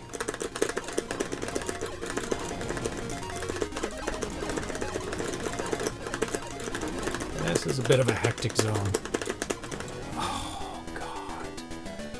Oh, almost that extra life. That's good. Oh, boy. Oh, boy. Just gonna have to outlast them on the screen. Not in a position to shoot any of them. Yeah, get in your last pot shots. That's right. As you scroll off the screen. Go for enemies that are closer to you. That's another... Oh, Jesus. Okay, I'm done. There you go. There's a score to beat. I also posted a score, 390,000 in the forums. There we go. So, we have a break in the show for summer. I think it's about a week and a half. But when we come back, oh boy, do we have a lot of stuff that we are going to have on the show. So, short break. We'll be back on either 8th or 12th or somewhere in between there. Most likely talking with Eduardo Mello from Opcode Games about all his 7800 upcoming releases. And this new 2600 as well from Thomas Jensch. We're going to be doing some unboxing of Popeye, Keystone Coppers, Mooncrest, Uniwars, maybe more. Maybe more.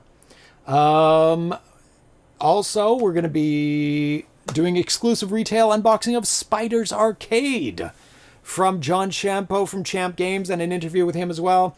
We're going to be doing a spotlight on Chris Walton going through his old back catalog of games and exclusive retail unboxing of his new game, Boom.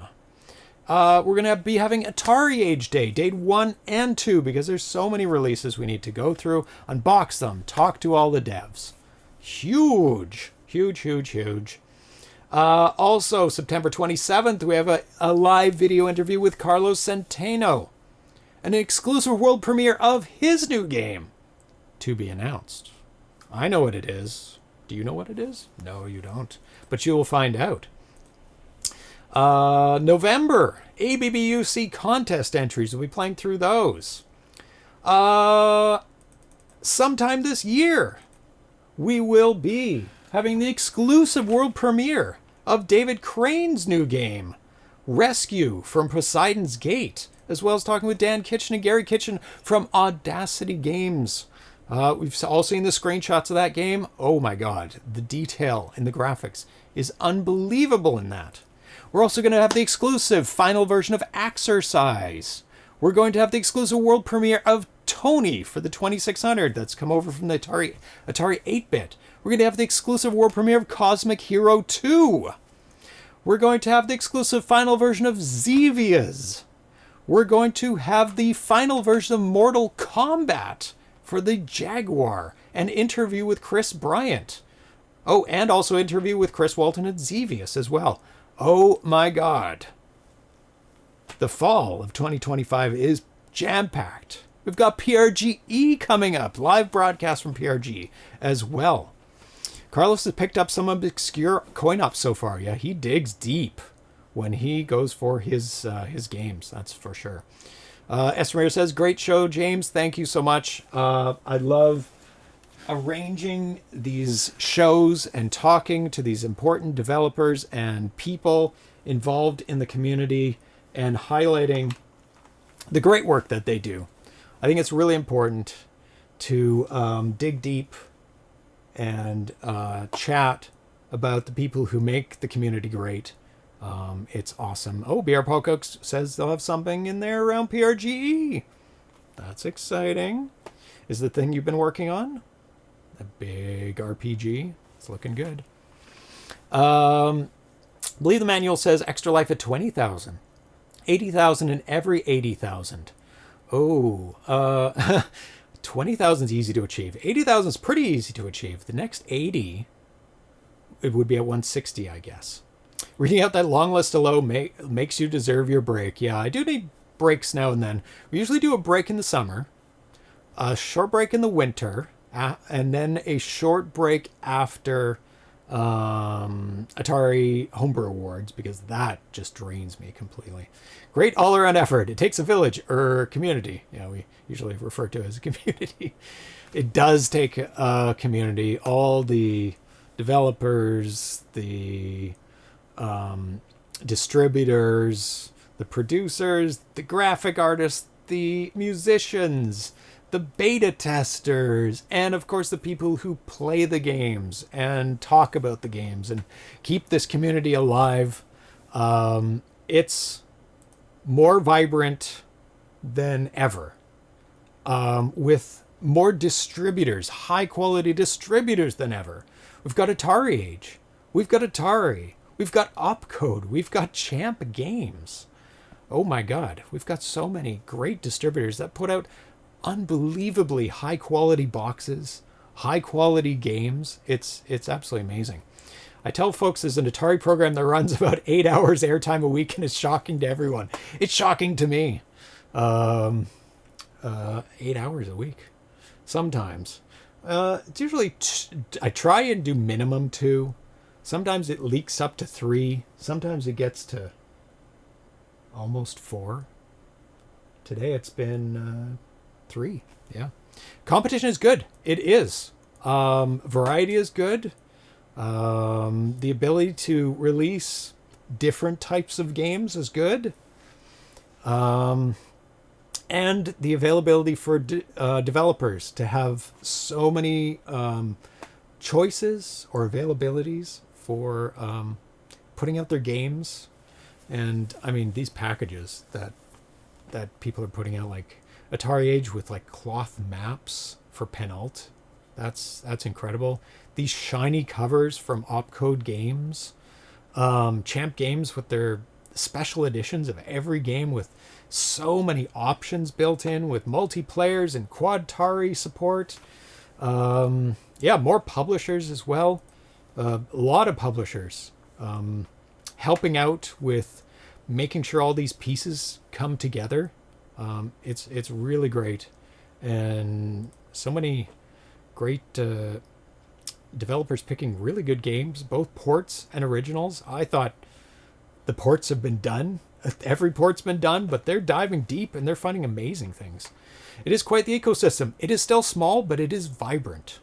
It's really vibrant, and I really like what Atari is doing in terms of balancing nostalgia and community at the same time by delving into what the community is doing and promoting it on a big stage, like with Bob Teckerzenzo and with his new releases, and Bruno Steux with this as well.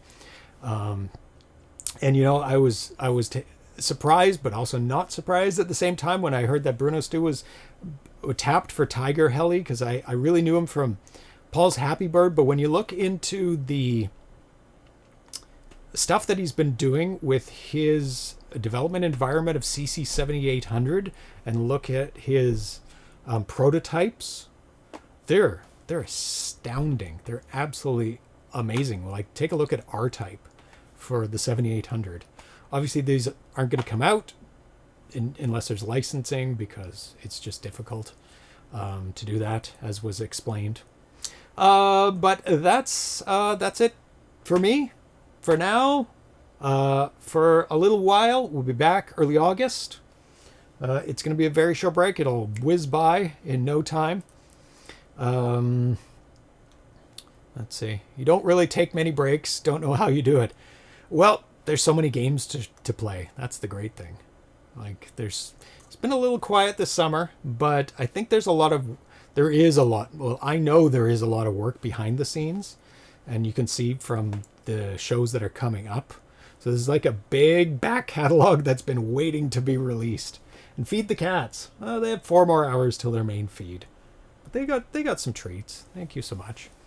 I have to say they've been certainly accepting of the community. Having Ben dedicated so much time in the forums, amazing. Hopefully the community doesn't burn him out. So far he looks more enthusiastic than ever. And I think having him on the stream like this and seeing you guys getting excited on the stream, in the chat, and also in the forums, giving positive feedback to everything he's doing. You could hear it in his voice. He's already excited about the next release that he's choosing. Will it be Snow Brothers? Will it be another shooter? We'll find out. We'll see.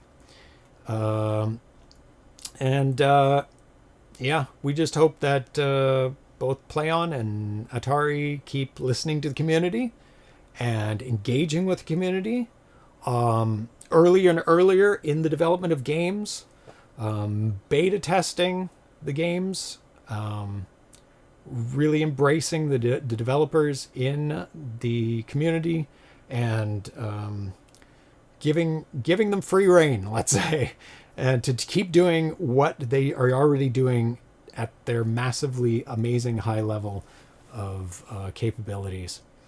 So we're done. We're out of here. I'm going to go pet the cats and collapse on the couch and get ready for my short break for Tanya and I. So thanks for hanging out with us and playing some games. So enjoy Tiger-Heli. Thanks to people in chat. S. Ramirez, Thrust, Ivory Tower Collections, VR Pocock, S. Ramirez, did I say that? D-Train, Al Nefer. Who else is in the chat? Gamma Dev, Dan AVC, Ghost of Duke Nukem. Scrolling up in the chat. Crunchy the Clown, and everybody else who asked questions early in the chat. And we're done. We're out of here. Have a great rest of your week and weekend. And for the next little bit, I'll probably still be in the forums a little bit, even while I'm on vacation. I'll have to be arranging all these shows that come back as soon as I'm back from vacation. So I'll be around. I don't know how much I'll be updating the lists, but I'll try and update the lists of games that are being developed, because I got to keep up to date with those. So we're done. See you in a few weeks. I will not be able to get LumaCode installed. But yeah, I won't be able to do that. But I'll try and be developing my game, because I can do that. I'll put in some time there. So I'll see you in a few weeks. Bye bye, everyone.